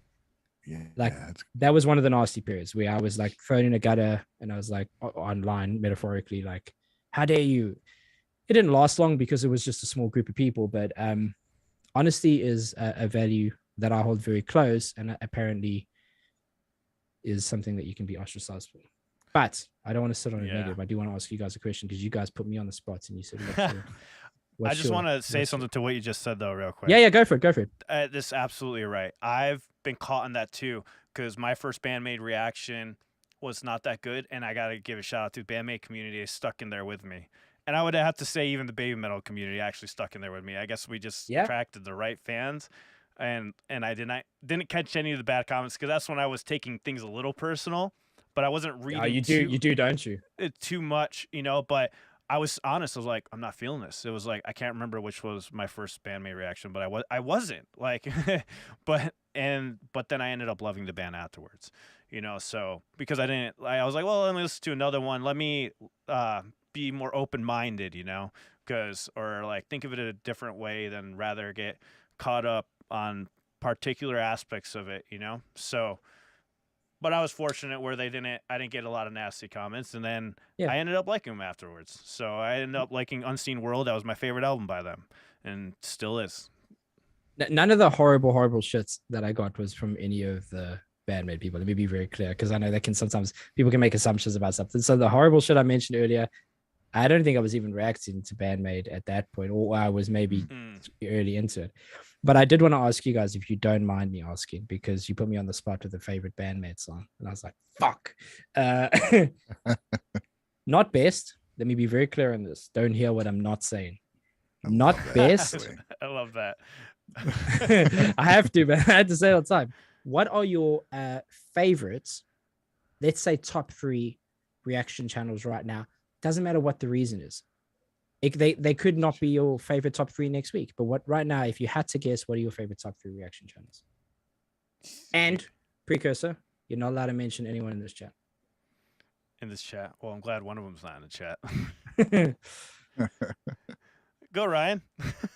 Well, hell, I'll tell you what. I'll go first. I put you on the spot. I'll go first. I'm gonna shout out Julia, because Julia is my girl. Like, she's fantastic. Julia is like the only we've been speaking for a while now, and now we're having this like interaction, which is amazing. And this is, I'm sure, going to evolve into something more. But Julia and I are like, I consider us to be very personal friends. Like, we call just quite regularly and chat, and because I just love what she does. She's a technical vocal coach who goes into like nerdy detail, and I'm just sitting there going, this is my shit. Like, this is the nerdy shit I'm looking for, and I love her stuff. So she's great. The other one I would say is, I think I keep mispronouncing his name, Michael Palmisano. Oh my God, I love his reactions. He's like one of my favorites. Like, I'm obsessed with that dude. I'm like, man, why you got to make us look shit all the time? Like, he's so good. Dude, I love learning guitar parts from him, man. Like, when I watch his reaction video, I grab my guitar every time I get ready. I'm like, all right, And and then I'll play his reaction. I'm like, oh, sick. Okay. I'll start playing. I'm like, hey, along. buddy, Yeah. I know I'm supposed to be looking at your chords, but I'm getting lost in those eyes. I need you to calm down immediately. Now, the other guys that I watch right now, just at the moment that I'm finding like really entertaining, somewhat knowledgeable because they have experience or at least knowledge of the scene, is I brought them up because I didn't want to get their name wrong. The Breakdown with Nathan Johnny, Australian boys, 2 guys. They basically just listen to music and it's like a dual kind of thing and they do it. Please understand this is not a fucking promo. I don't know any of these people outside of Julia, but those are like the 3 for different reasons. Julia technical, Michael technical, but like I'm a guitarist, so like I'm like that's god tier like kind of reaction thing for me. Yeah. And these guys are just like super fun. Right on. Okay, since you gave me time to think about it, I'm nice like that. Andrew Rooney drums. He does videos about drumming. Okay, I really like his channel. I'm doing this right now. I'm gonna be following these people right now. You're giving me some tips here. So I love drums. I play a little bit, but I still have tons to learn. So when I recently started looking at Black Sabbath and talking about Bill Ward and how amazing he is, and I've loved Black Sabbath damn near my whole life, but I didn't understand how good Bill Ward was and how much influence he had. Like he's damn near up there with Bonham with like what he did, and I didn't understand how good he was. So I started watching these videos and seeing him freak out about it, which is part of the appeal of reaction videos, seeing someone freak out about something you already love, and if they can show you more, fuck man, that's great. So I enjoy his content. Justin Hawkins is probably the one I've been watching the most lately. Yeah, dude. I don't watch a lot, but Justin Hawkins rides again. Yeah. I just saw it now because I'm typing this in. I'm subscribing to all these people. Yeah, cool. Well, he's the frontman for The Darkness. You know that band? Dude, you are shitting me. No, it's okay. Holy fuck! I just geeked out so hard because it came up. I went in South Africa.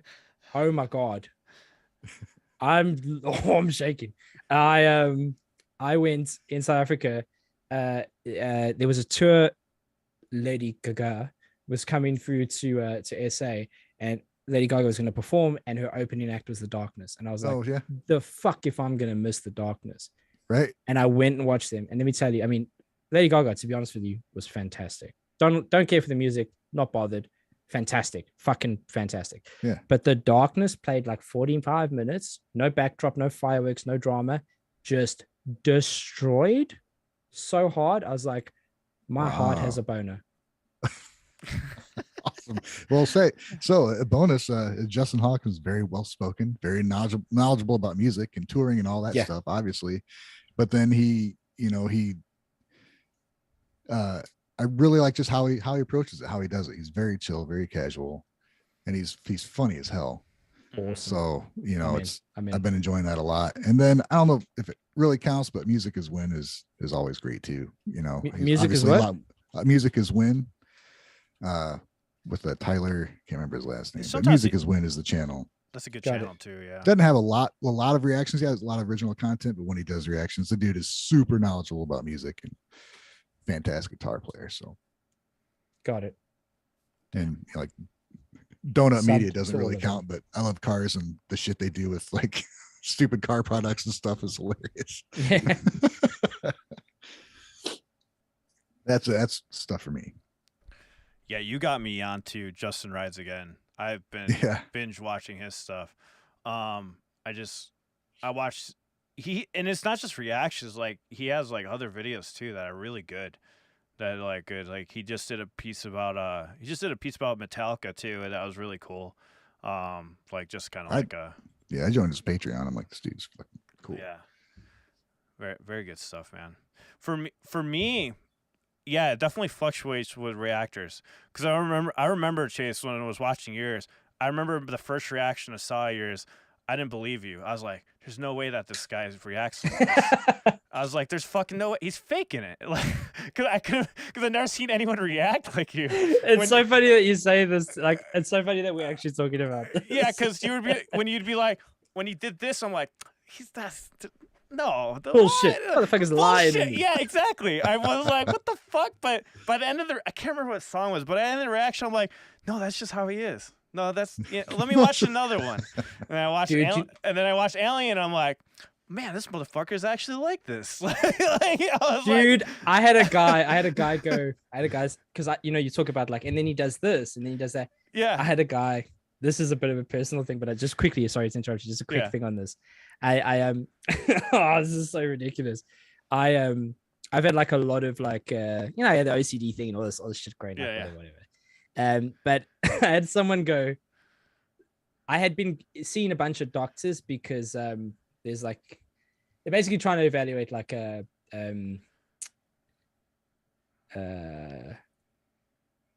like an ADHD, like a bit more around that. I don't want to use words that I shouldn't use. I'm just, there's stuff in there. And I got home and I opened up my fucking YouTube studio, and the first comment I saw was the guy goes, "Hey man, how far along the spectrum are you?"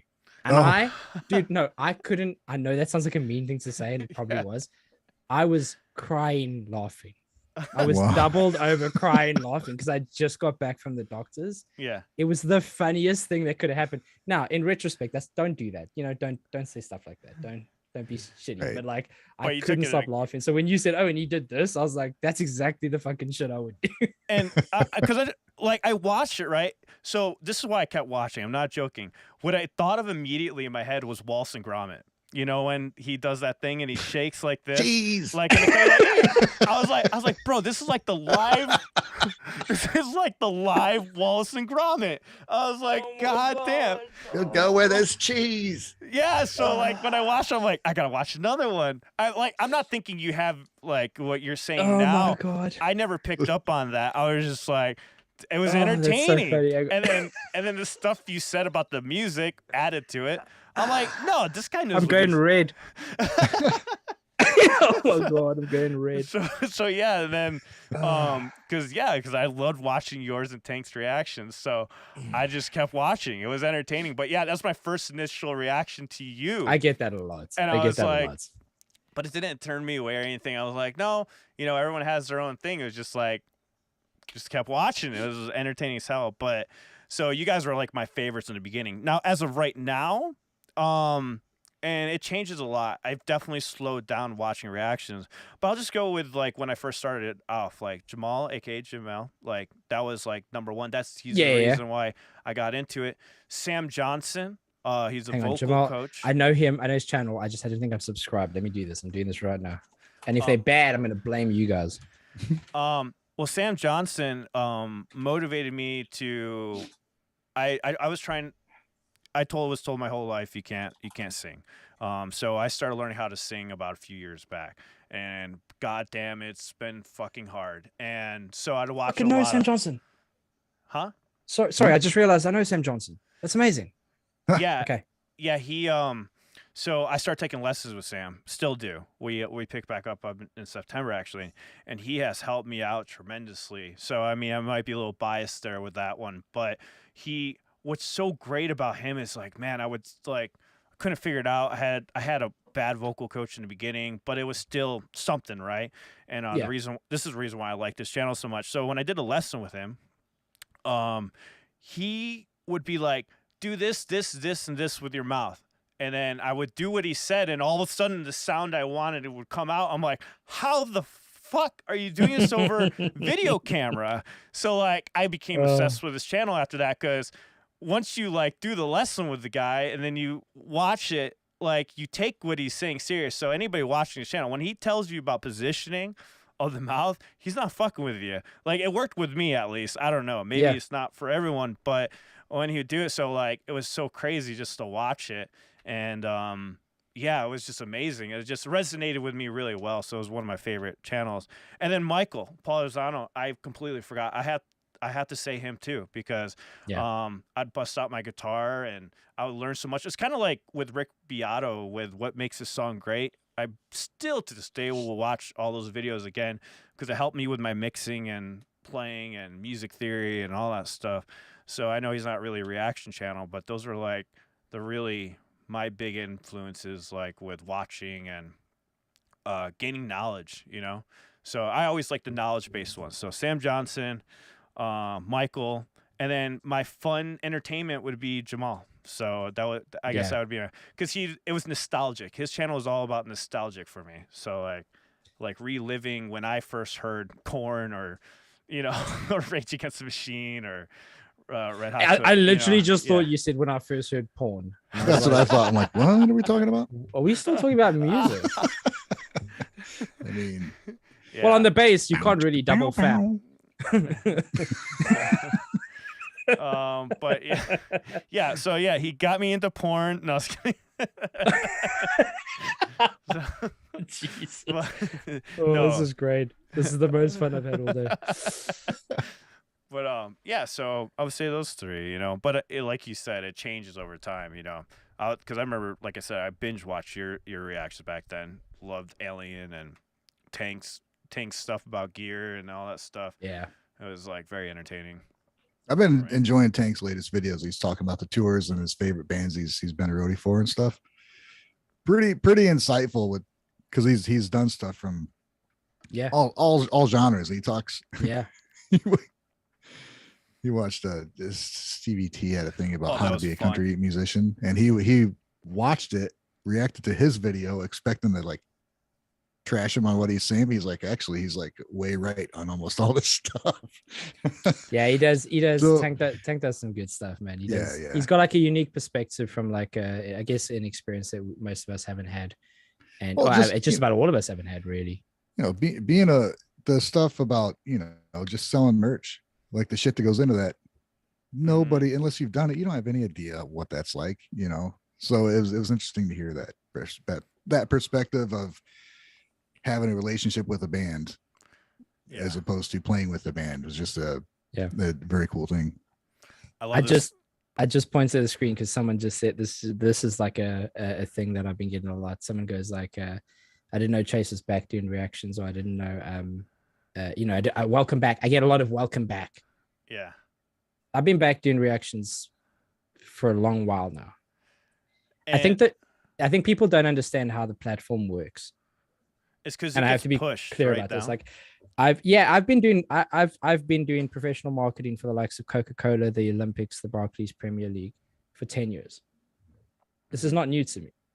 I use none of my work practices in my channel because I believe that a lot of the things you need to make products sell and the things that you need to like enable B2B and all terminology, it's not applicable to a human individual with someone who's trying to be authentically connecting with you, because that's me. I'm a human being. Fuck all that shit. I want to do this.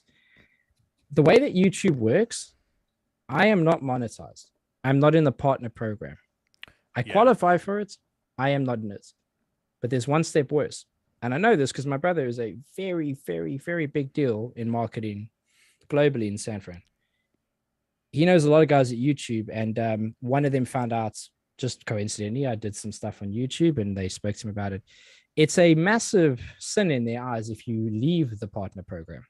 Yep. So not only do you suffer the non-benefits of being in it, you get kind of pushed on the top of the nose for leaving it, and it wasn't a choice of mine. I would have loved to still be in it. I would have loved that even to if be you just starting though, Chase, because like I do absolutely this with YouTubers. It pushes you down. That's why it's so hard to get the first 1,000 subscribers, because if you're not monetized, that means you're not making the company money, and yours is always going to be pushed down the algorithm. And I knew that would happen to you. So when you had mentioned it and did a video about it, I'm like, oh, that sucks. Because the reason why I think it sucks is because you were sharing new bands to people that might have not have heard them before. And that, you know, like to me, that's like, damn. That's where I think I'm there. I'm with you there. Cause I have like a lot of people going like, your channel should be way bigger, or this person's bigger than you, or this. I don't give two fucks. I don't give one single fuck. My channel is exactly where it needs to be because it's exactly where it is. I don't control all the outside factors. I have no clue on it. I could wish and scream and run down the street naked if I wanted. It wouldn't change a damn thing. So it is where it is, and it's there because that's the journey, right? So it's exactly where it needs to be, and I'm very proud of that. How big it can be, how big it will be, how small it can be, how small it will be, I fucking don't know. I'm very proud of it, but I have a lot of the people going like, welcome back, welcome back, welcome back. Your boy's been back, but it's not your fault you didn't know. Yeah. So no drama, no issues my side. It's just like here's the thing. If you are just discovering that I'm back, go have a look. There's some other stuff you might like. If you don't, that's cool too. Yeah, guys, he's back, and that's why it's cool. We got you on here, and I that was something in my head too. I was like, I wonder if people know he's doing reactions. I just always checked back on your channel. I was like, I know he's gonna do it again. Well, let me just keep. Let me see if he has something on there. So that's why I just kept checking. I knew you'd come back. I was like, when he comes back, I'm gonna ask him to come on. Like, well, the way that I form reactions is like I don't have like a backlog. I used to form like a bunch in advance. I don't have that anymore. I kind of like to keep it a bit more fluid, which is my way of saying I'm lazy. So you guys, because I love and respect you now, not that I didn't before, but more than ever, you guys get to pick the next two things I form. Each one of you get one. Oh, shit. we get the what?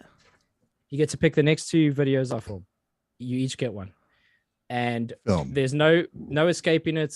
It's not going to come out that week necessarily, but you get to pick the next two videos I form. You each get one, and there's no restrictions. It can be someone from Taiwan who is playing My Father's Ghost, or it can be anything. You can. It doesn't have to be a big band, small band. Doesn't have to be a metal band, rock band. You guys can pick whatever you want. Make you watch one of mine. I was about to say. I might be. I watch your bands. I might be a little selfish. If you want to promo that shit, then pull it back. No, I honestly just want to see your reaction to us in maid outfits. That'd be fucking hilarious, dude. Then send it through. I'm not. I don't make the promises I don't keep, because I very never make promises. So if you guys want, send me a link to whatever, and I'll form those. Sure. Yeah. Sure. And honestly, you don't even do a reaction. Like, it's like, I remember I told Tank I sent him my Maximum Hormone because I knew he liked Maximum Hormone and he had suggestions to you. I'm like, I don't need a reaction, Tank. I'm just curious what you think. Did we do it justice? And he was like, hell yeah, man. You know, like that's what I like. Like, just because I knew you guys were into the band and stuff like that. And I do want to say this quick, because a lot of people do say a lot of people keep saying Nemophila. I formed what did I form? What's the fucking song called? Give me a second. It's right here. I know how to use YouTube. It's called Dissension. Yeah. Yeah. I formed that reaction a while ago. That'll come out soon, I'm sure. Cool. But the point is, I have a lot of people who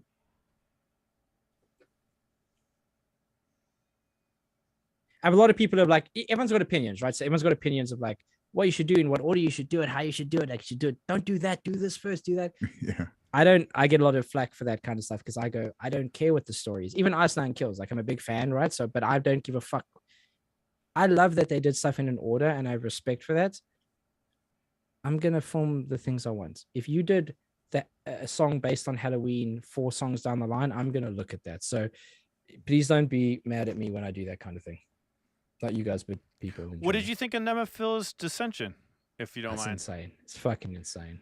Isn't it? I tell you what, let me do this now, actually, real quick. Hang on. It's right here. Let me set this to unlisted. I'll send you the link. You guys can have a watch first. Awesome. I had my brother was home from out of state, and my wife was home from work, and my son. And we sat down, we watched Dissension, and it's the first time they had seen it, and it was pretty fun, man. Because my brother, he listens. He's the reason I listen to all sorts of music, but he kind of listens to more country now, like old country and stuff. So I sat him down, and we watched that. And Amanda, she just heard me listening to stuff, but she never sat down and listened to it. Yeah. And when Maya just screams, she's like, "Oh my god!" Like the look on her face. And we watched Style right before that, which I haven't put out yet. And then we watched Dissension. My brother's like, "I like this." He goes, "I like the first one, but I like this a lot more." That's awesome. Wow. It's neat to get that immediate kind of reaction to a band. So it's pretty cool. Well, I tell you what, I just thought about this now. This is sharing with people. You guys have you have a server as well, Ryan, or you guys all on the same server, or how's it work? I have my own. Ryan has his own, and then I stopped having, I guess, my own server. I turned into the Gaijin Guys podcast, server. So it was like, because I wanted something centralized, but I didn't want to run 2 servers. So we Well, like put like, yeah, we if haven't you guys- joined one also. If you guys want, the link I just posted in the chat for Nemophila, if you guys want to share that on your servers, anyone who wants to watch it can watch it before Okay. it goes live on a premiere. So Oh, dude, feel that's free to nice, share man. that. Please don't like judge if it doesn't have like a complete description or complete like title or something. Like it's I get to those bits. B actually helps me with those bits before it goes live. But if anyone wants to watch that reaction, it's there as an unlisted video. So if they share the link, who cares really? But if you guys want to share that as like a little thing for them to watch earlier, then that's cool. Yeah, I Thanks, appreciate man. it. Yeah, we'll put up in the Gaijin Guys podcast, or And then on putting it probably right now. next week, like Monday, Tuesday, I'll probably take it off just to like schedule it or something. So basically, if you want to watch it this weekend is basically the thing. Cool, man. People Oh, are yeah. going to be thrilled. You're going to make me so popular. You're making me popular right now. Hey, man, I really appreciate that. People are gonna love that. So, getting that, being able to watch that, I'm curious to see what you think about it too. Awesome. I saw them live at the Whiskey Go Go here, and oh my god, saw them in live? California. Yeah, I saw them live. Yeah. Fuck Yeah, you guys. I didn't you see him. guys. I didn't see him though. No. But even just because your accent, also fuck you guys. You guys live in the same country, and I'm mad about it because I gotta wait like 7 years, dude. My favorite band of all time, like besides Kiss, because I got them tattooed on my shin. Shout out Kiss. You're the not second the members. Kiss I have a fan. Kiss. The logo, that yeah. we've Kiss had is on. like my old. Kiss and the Beatles are like my all time. But like outside of Kiss and the Beatles, my third all time favorite band is Every Time I Die, and I got to finally see them in South Africa in Pretoria because they were on their way to Australia. Like I had to wait like 6 years to watch Every Time I Die, and you guys get to wake out of bed, fall to the left, and watch great bands. Yeah, I've seen Every Time I Die 3 times now, or something like Man. that. I thought we were friends, buddy. And hate Hey, breeding, if hate breeding in flames are going to if be. you wanna see an the- hour, Yeah, you hour see away from again, my not house. cool, not cool. I'm Not not trying cool. to rub it in or anything, but No, yeah. But Like let me I'm a rub it barbecue. in. Marinate me. Sucks, bud.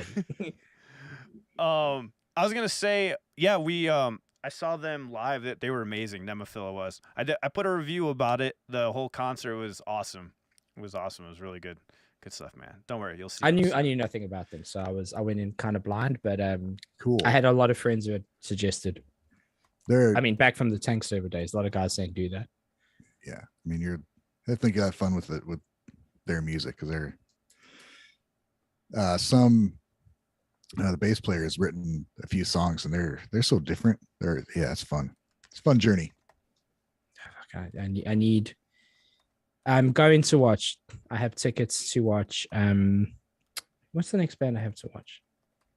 Well, I'm going to just walk into Ice Nine Kills, so that's already decided. But the next bands that I'll watch, Ocean's 8 Alaska are coming out in the UK in September, so I want to watch them. That's pretty cool. And then next year, there's a I've got it's escaping my brain, but next year there's a couple bands that I'm desperate to see. I'm also like a big stand-up comedy fan, so like I kind of mix the two up. I went to when I was in the States with B, we went to go watch Chris D'Elia at the Phoenix Celebrity Theater, and that was fucking awesome.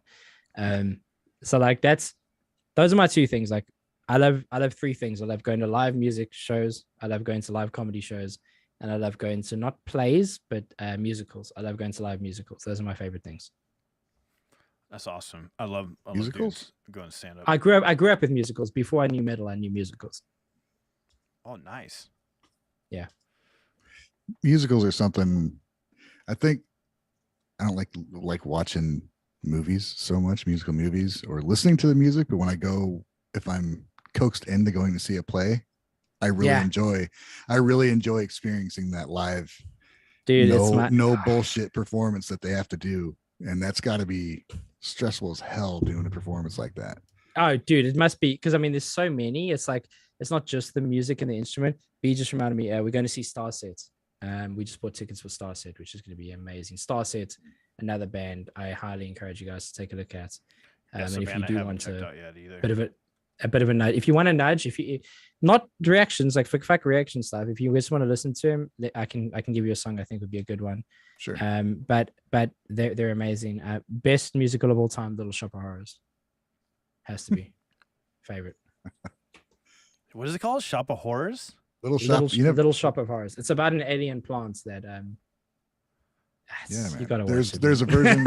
there's a movie with Jack Nicholson, and then they remade it, and Rick Moranis is in it. Well, Rick Moranis is the one. That's the one you got to watch. Right. Never heard of it. Feed me, Seymour. Come on, man. You never Frank heard of says we need more Chase Carneson on this channel. I'm like, I think these two guys are going, hey, we need a little bit less Chase Carneson on this fucking channel. Chase, No. you can come on whenever you want. Man, listen, like I said, I don't do these very often. Not for like a cynical reason. I just don't have, I have a trust issue because I'm like a sheltered human being. My work went, you got to start coming into work 2 days a week. That's the company policy. And I was like, yeah, I don't mind. I'll go into work 2 days a week. And I was in work and they went, it's good to see you again. And I went, yeah, they said, why are you in? I said, well, the company tells me to. And also I like to not lose all compassion for humans because I don't want to become a serial killer. So if you guys would like me around more on the podcast, I'm around. You just give me a shout. Heck yeah, We'll man. keep you from becoming a serial killer. I mean, that's the least we can do. I know. I'm trying to get into Arsenal Kills, so fucking hell. I feel like we're doing a service, to the world. Like we're You are. we're keeping a possible serial killer off the He streets. is human, and Yeah. he will interact with people. So you saw it here first. Yeah. Be the Twitch killer or something. Not people who are on Twitch, just someone who twitches while killing. So we're clear. Just so we're clear, still murder happens. It just isn't what you think. Oh my god, what did I do? You guys are gonna get banned. You get shadow banned. We've You said should see worse. some other shit. Oh my god, we've said some really crazy shit. I can't even think about it right now. Chat will help us. What's the craziest sure thing, will. chat? I kind of don't want to see. You know what's this really now. cool is like I have the stream open on this screen over here, just so I can see the comments. Mhm. And the guys that support you guys, man, you have to like, and I'm sure you do all the time. This is a crazy number of people to be consistently watching for as long as we've been talking. And these are like really good people who give a fuck and they deserve the world because there aren't enough people. There's like a lot of fleeting, you know how YouTube has the wave on the bar now, you can see where there's people at the moment. So like if you go to a Ginger reaction, we know where the fucking wave's going to be, right? Right. Yeah, exactly. Yep. Which For is people crazy. to just consistently be watching this as long as they have to flatten that wave, you got some good people behind you, man. You got a good community. No, dude, we love them we so do. much. All the support, man. Like this podcast is because of them. Like they've helped out so much. Like with that Discord server, like we all come together to get the news together, and always giving us information, always helping us if we miss something, helping us get scheduling down, like and being consistent. Mikoto, C. Davis, Pipaka. Hey, These shout guys. shout out Chewbacca to is these one of the mods. best names of all time.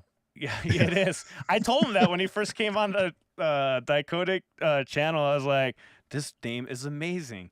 Of course, I thought it said pubes, so we ended up calling him pubes afterwards, but it was a great. I see the name and I just want to go. Very, very nice. That's the first thing I want to do. Now, serial killer reacts to. That's gonna be my channel. That's a good one. I like that. I'm really curious about this. Oh god. But yeah, I mean, it's so cool. It's just cool to get the whole community together, and we've been consistent. I don't think we've missed one episode at all. Like every week we've done this podcast since we started. Eventually.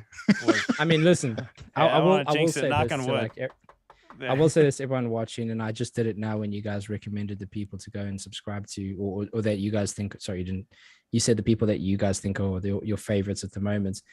If you're watching a reactor right now, whether they are on the screen or any other one, and you consistently watch them, just subscribe to them. Like help them out. Like that stuff kind of matters. That what definitely matters because then you get alerted of new stuff. Like go and support them and do that. I am guilty of. Even with like close friends, like watching their channel consistently, which is really where revenue comes from. But we all know how this game works. If you don't subscribe and grow the audience, then YouTube doesn't treat you a certain way. So just go ahead and I can subscribe to the guys that you do support, that you feel are worth trading your time. Yeah, absolutely. Yes, thank you. And I find that too, searching, because I watch a lot of YouTube on my TV as opposed to on my laptop or on my computer, and it's like a task just to go to subscribe to it. So I'll cycle through 20 videos. I'm like, shit, I didn't. If it's new stuff and you don't, it's easy to not, as easy as it is to subscribe, it's easy to not subscribe. So yeah, it is appreciated. Take an extra second and a half to subscribe if you're watching this. There's a reason why YouTubers have reminder things in their videos all the time. Hey, don't forget to like, comment, subscribe. Because I never do that either. The whole hey, don't forget to smash that. Fuck you and your smash. But here's the thing: it does actually matter, because work. I used to do a joke where I used to try and pretend I was pulling the subscribe thing onto the screen. I used to be stupid with it, because I was actually just trying to learn keyframes. That was the whole thing about that. I was trying to learn keyframes. But it does actually matter, because the people who do that, they're being silly. Yes, it's a constant drone of a fucking thing in the background. But the reason they do that is because if you get more subscribers and you get more consistency and you get more notifications and more people as a result watch, then YouTube gives you a privilege. And the privilege is that it pushes you to the front a little bit more. So these people aren't asking you to do that for no reason. Just do it. Don't do the whole earn it. It's not politics, bitch. Subscribe. Did you quote for the day? Well, how do you feel about the earning it thing? Like when people say that? Listen, I used to be a firm with human beings, like trust. Earn my trust. You fucking earn my trust and I'll give it to you. Because I grew up in a different background. I grew up in South Africa. It's a different environment culturally. There's different risk. There's different levels of violence. There's different things you have to deal with physically that I don't think you have to deal with in many other places. So I grew up with this whole earn my trust and I'll give it to you. And I realized that about 25, 26, that is such a stupid, pathetic, ego balanced way of looking at things. Now, I'm not saying that people don't have to earn your trust. I'm just saying that maybe it doesn't cost you as much as you think by trusting and then going and then recognizing early, not when they hurt you, recognizing early when your trust was misplaced. Yeah. I think that's probably a better compromise, is going, not you have all my trust, just I'll trust you. But if I see some warning signs, I'm going to not trust you. I think that's probably a healthy way of looking at things. And the same with subscribing. If you see a channel that you like, I'm not telling you to hit the subscribe button. Go to their fucking profile, watch another 3 videos. If you like those 3, subscribe. Yeah. That's a good point, man. I don't know. I'm like 250 channels or something I'm subscribed to, which I don't watch all of them, but I watched something that I liked, I subscribe to now all of you guys, of course, and which is stupid because I've been aware of your channels and communicated with you for so long, but I don't, because I don't watch. You don't subscribe to it. And I was like, yeah, that's cool. But I'm gonna put you guys on the feature. Yeah, not that I don't know how much it helps, but like the feature thing on the, when you have in your profile, you get to feature channels at the bottom. Yep. Oh, okay. Yeah. So I'll put you guys on there because it's just I've had a positive interaction and it's been really nice. It's been a really fun moment for me. So, but I think that's what it takes, is watch channels. If you get a good vibe from them, then watch another video. If you get a bad vibe, you now have one good vibe, one bad vibe. Let's go for a rubberneck, huh? Let's go for a third. Let's not make an irrational fucking choice because you had a bad song you listened to. Let's listen to a third, as they do in fighting. Someone wins, someone loses. Let's try it again. Yeah. Let's figure it out. Let's do you like the third? Do you like something about the third? Watch a fourth. Figure it out. Don't do the whole I don't like the song you chose. Motherfucker, you didn't choose it. You like what they did with it? Right. Do you like anything? Also, don't watch, don't go, hey, that thing you did at the end of the song. You watched the whole song. Are you not entertained? You know what the thing I like to do, Chase, is when somebody goes on my video and they're like, you should check out this song or band. It has nothing to do with the actual song or band that I react to. I'm like, always ask. And I always respond with, absolutely, but what did you think about this song? Yeah. They never respond back. They never respond. Yeah, cool. What'd you think of this video? One of the things I do, I'm doing it right now just for principle. Oh, Jesus Christ. I wish I could share this with you. Oh, cool.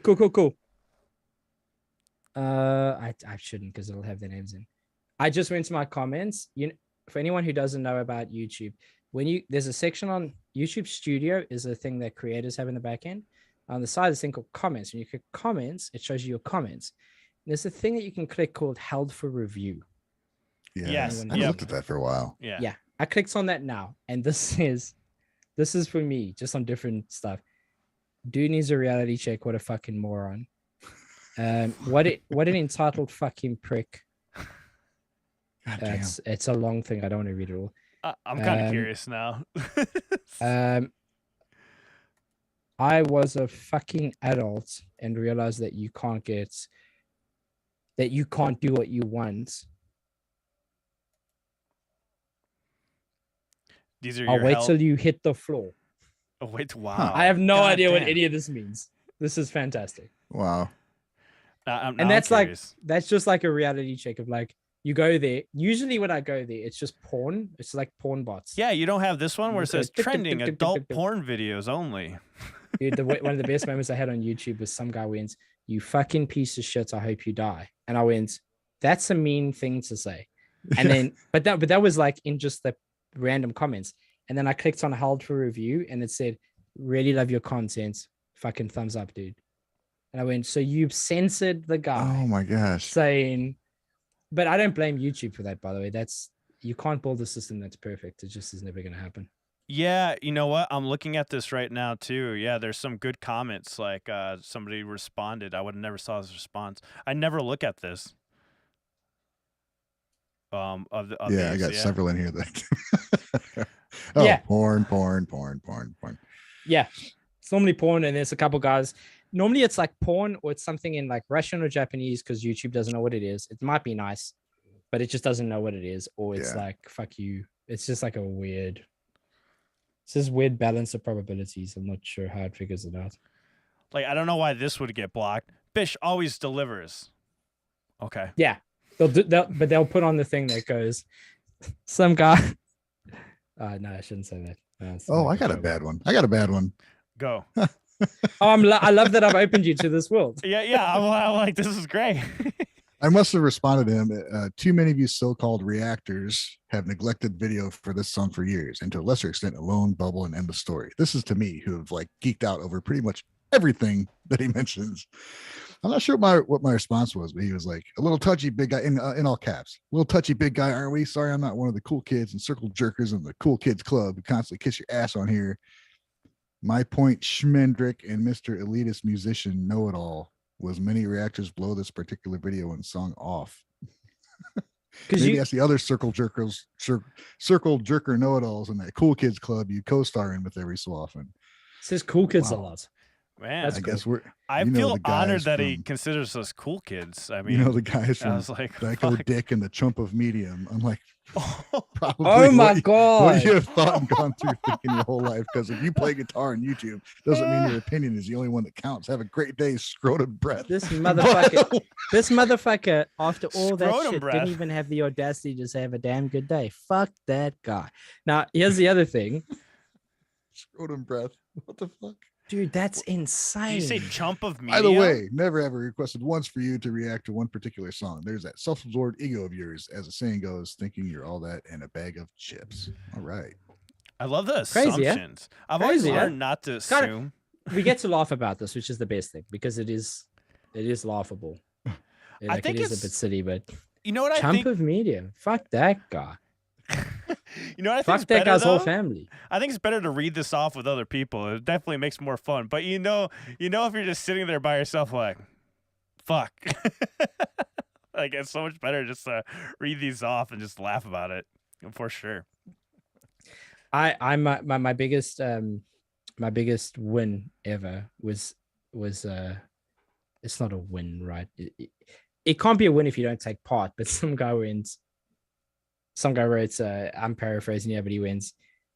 I don't think English was his first language. And he said, your content does suck or something like that. And then he corrected it. He wrote underneath. He didn't just change it. He wrote underneath, did suck. And then he wrote underneath, does suck. And then he wrote, you suck. And he went, I'm sorry. And I was like, he figured it out on his own. He got to it. The thing about this, he That's says too many of you so-called reactors have neglected the video for this song for years. It's on the. He's talking about the song I did the video for. Like, I'm like, what are you bitching about? I just did the thing you're complaining about nobody doing. Listen, I want to say sometimes, like, I'm a human being and I'm a patient guy, and I like to think that I'm a better person than I used to be, which wasn't always a good person. I think that's probably just a journey I was on, but I like to think I'm a good person. But sometimes when people say stuff, like, my brain creates like a story that I think would be funny. It's like a mean reply, like what's the meanest reply I could have? I'll never do it. So I would never do that because I don't want to bully or be silly or be mean or whatever. But I like end up giggling to myself at the things I could say, and that makes me happy. And I just go to bed hugging my pillow, which says something about me as a sociopath, I think. But that's probably a correct. Do you mind if I just go to the bathroom again? Is that okay? I was about to say, yeah, same here. I was like, is that I'll cool? take a collective break. Okay. Yeah. Yeah. Let's bathroom break. We'll be right back, guys. Do, do, do, do. Oh, I don't have any coffee.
All right.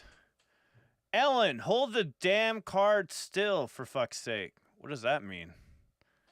Oh, we're back. The damn card. What are you talking about, Brian? Huh? What is Brian so angry about? Who? I don't know. He said, "Hold the damn card." I don't know what he means. Damn card. Yeah. I was putting the guitar away. No way. Oh, there. There it is. Hey, we're back. Hey, what Where's card that guitar gone? Play us a song. Go, Ryan. I know how literally my soul would sink if someone said that to me. So you're fine if you don't want to. I'll play something. Hey, Joe, how you doing, man? Welcome. Yeah, I mean, hey, peeps. As far as I think we should wrap it up, but definitely have you come on again. I just realized we're already almost 2.5 hours in. It's a Joe Rogan vibe. And I was like, I have a meeting at 12. So go ahead and leave. I'll hang out. Fuck, go ahead and leave. No, we're good. We keep him wanting more. You guys are good. We definitely should do this again, though, man. Have you come on again. So I'm down to definitely do this if you're down, Chase. I'm up for it, man. You guys let me know if I can make it. I always will, and I'm grateful that you asked. Yeah, man. Like I said, I saw you come back, and it was just fucking exciting to see you do the reactions again and get like that you're doing it for the love of doing it, and that's awesome to see, man. Just appreciating the music and all that stuff. Guys. Thank you. But this has been a blast, and we got to do it again for sure. Yeah, man. Thanks for coming on, man. It's cool. Nice to meet you finally. Yeah, very nice to chat. meet you as well. I enjoyed it. But like everyone, thanks for watching. Like, you guys are amazing. Whether it's a video of mine or any one of theirs or this, It really means a lot. You guys are very cool, and just go hug somebody you love. Go tell somebody that you fought with it, you're sorry, and just like do something nice today. Do a good thing. Hell yeah. Oh yeah, you want to see this Band-Maid guitar before you leave? Yeah, fuck yes. How many of those are there? I think there's only 150, something like that. But yeah, I got sent this. It's a Zamatis. I'm gonna find out where you live. Go ahead. Come steal it. Nah, if I find out where you live, I'm coming to give you a hug. That's all. I'd be waiting out front, buddy. Yeah. You're right there. Guitar Flex game Cool. is on today. So since we're whipping out instruments. Yeah. Easy. Easy. There's your tagline. Do you have a guitar with you, Chase? Yeah, I got a couple. I have a Fender, I have a Stratocaster over there, and I have an acoustic over there. Let's write a song right now. Yeah, Grab play one. us a solo. No, I couldn't do it. Couldn't do it. I'm too critical. Like B will tell you, like when she comes over, I'll pick up the guitar and I'll just riff. And she's like, that's amazing. And I'm like, that's the worst thing I've ever heard. That's the worst thing I've ever heard. I'm a piece of shit. I need to go and be whipped. For you, Andreas. I'm like There the you go. worst of all time. My Stratocaster is in a case like behind my jacket, so I would get it out. It's over there. Cool. All right. Yeah, but I'm not opposed to making some music with you guys. So if you want to do that, we could do that. Oh, man, Oh that'd be shit! I fun. think people would flip out. That'd be awesome. That'd be cool. There's a lot of covers going like in the works we got going on kind of behind the scenes. So Yeah, I'd definitely be down to do that. we'll just like solo in a super obnoxious way over some cool shit. That sounds super fun for us. Hell yeah. Wait, let's write a song about reacting. There we go. Joke song about reacting. Someone did. Someone wrote a song about Tank and I. Like the community wrote a song. Really? Yeah. I don't have it. I wish I had it, but it was God fucking damn, I want to amazing. hear that. That'd be We could write hilarious. a love song to all the haters. Maybe we can change their mind, change their attitude. We The should, song's like, called Change Your Mind. take all No, the the song's bad... called Change Your Heart, and in Change brackets, Your Heart. mind.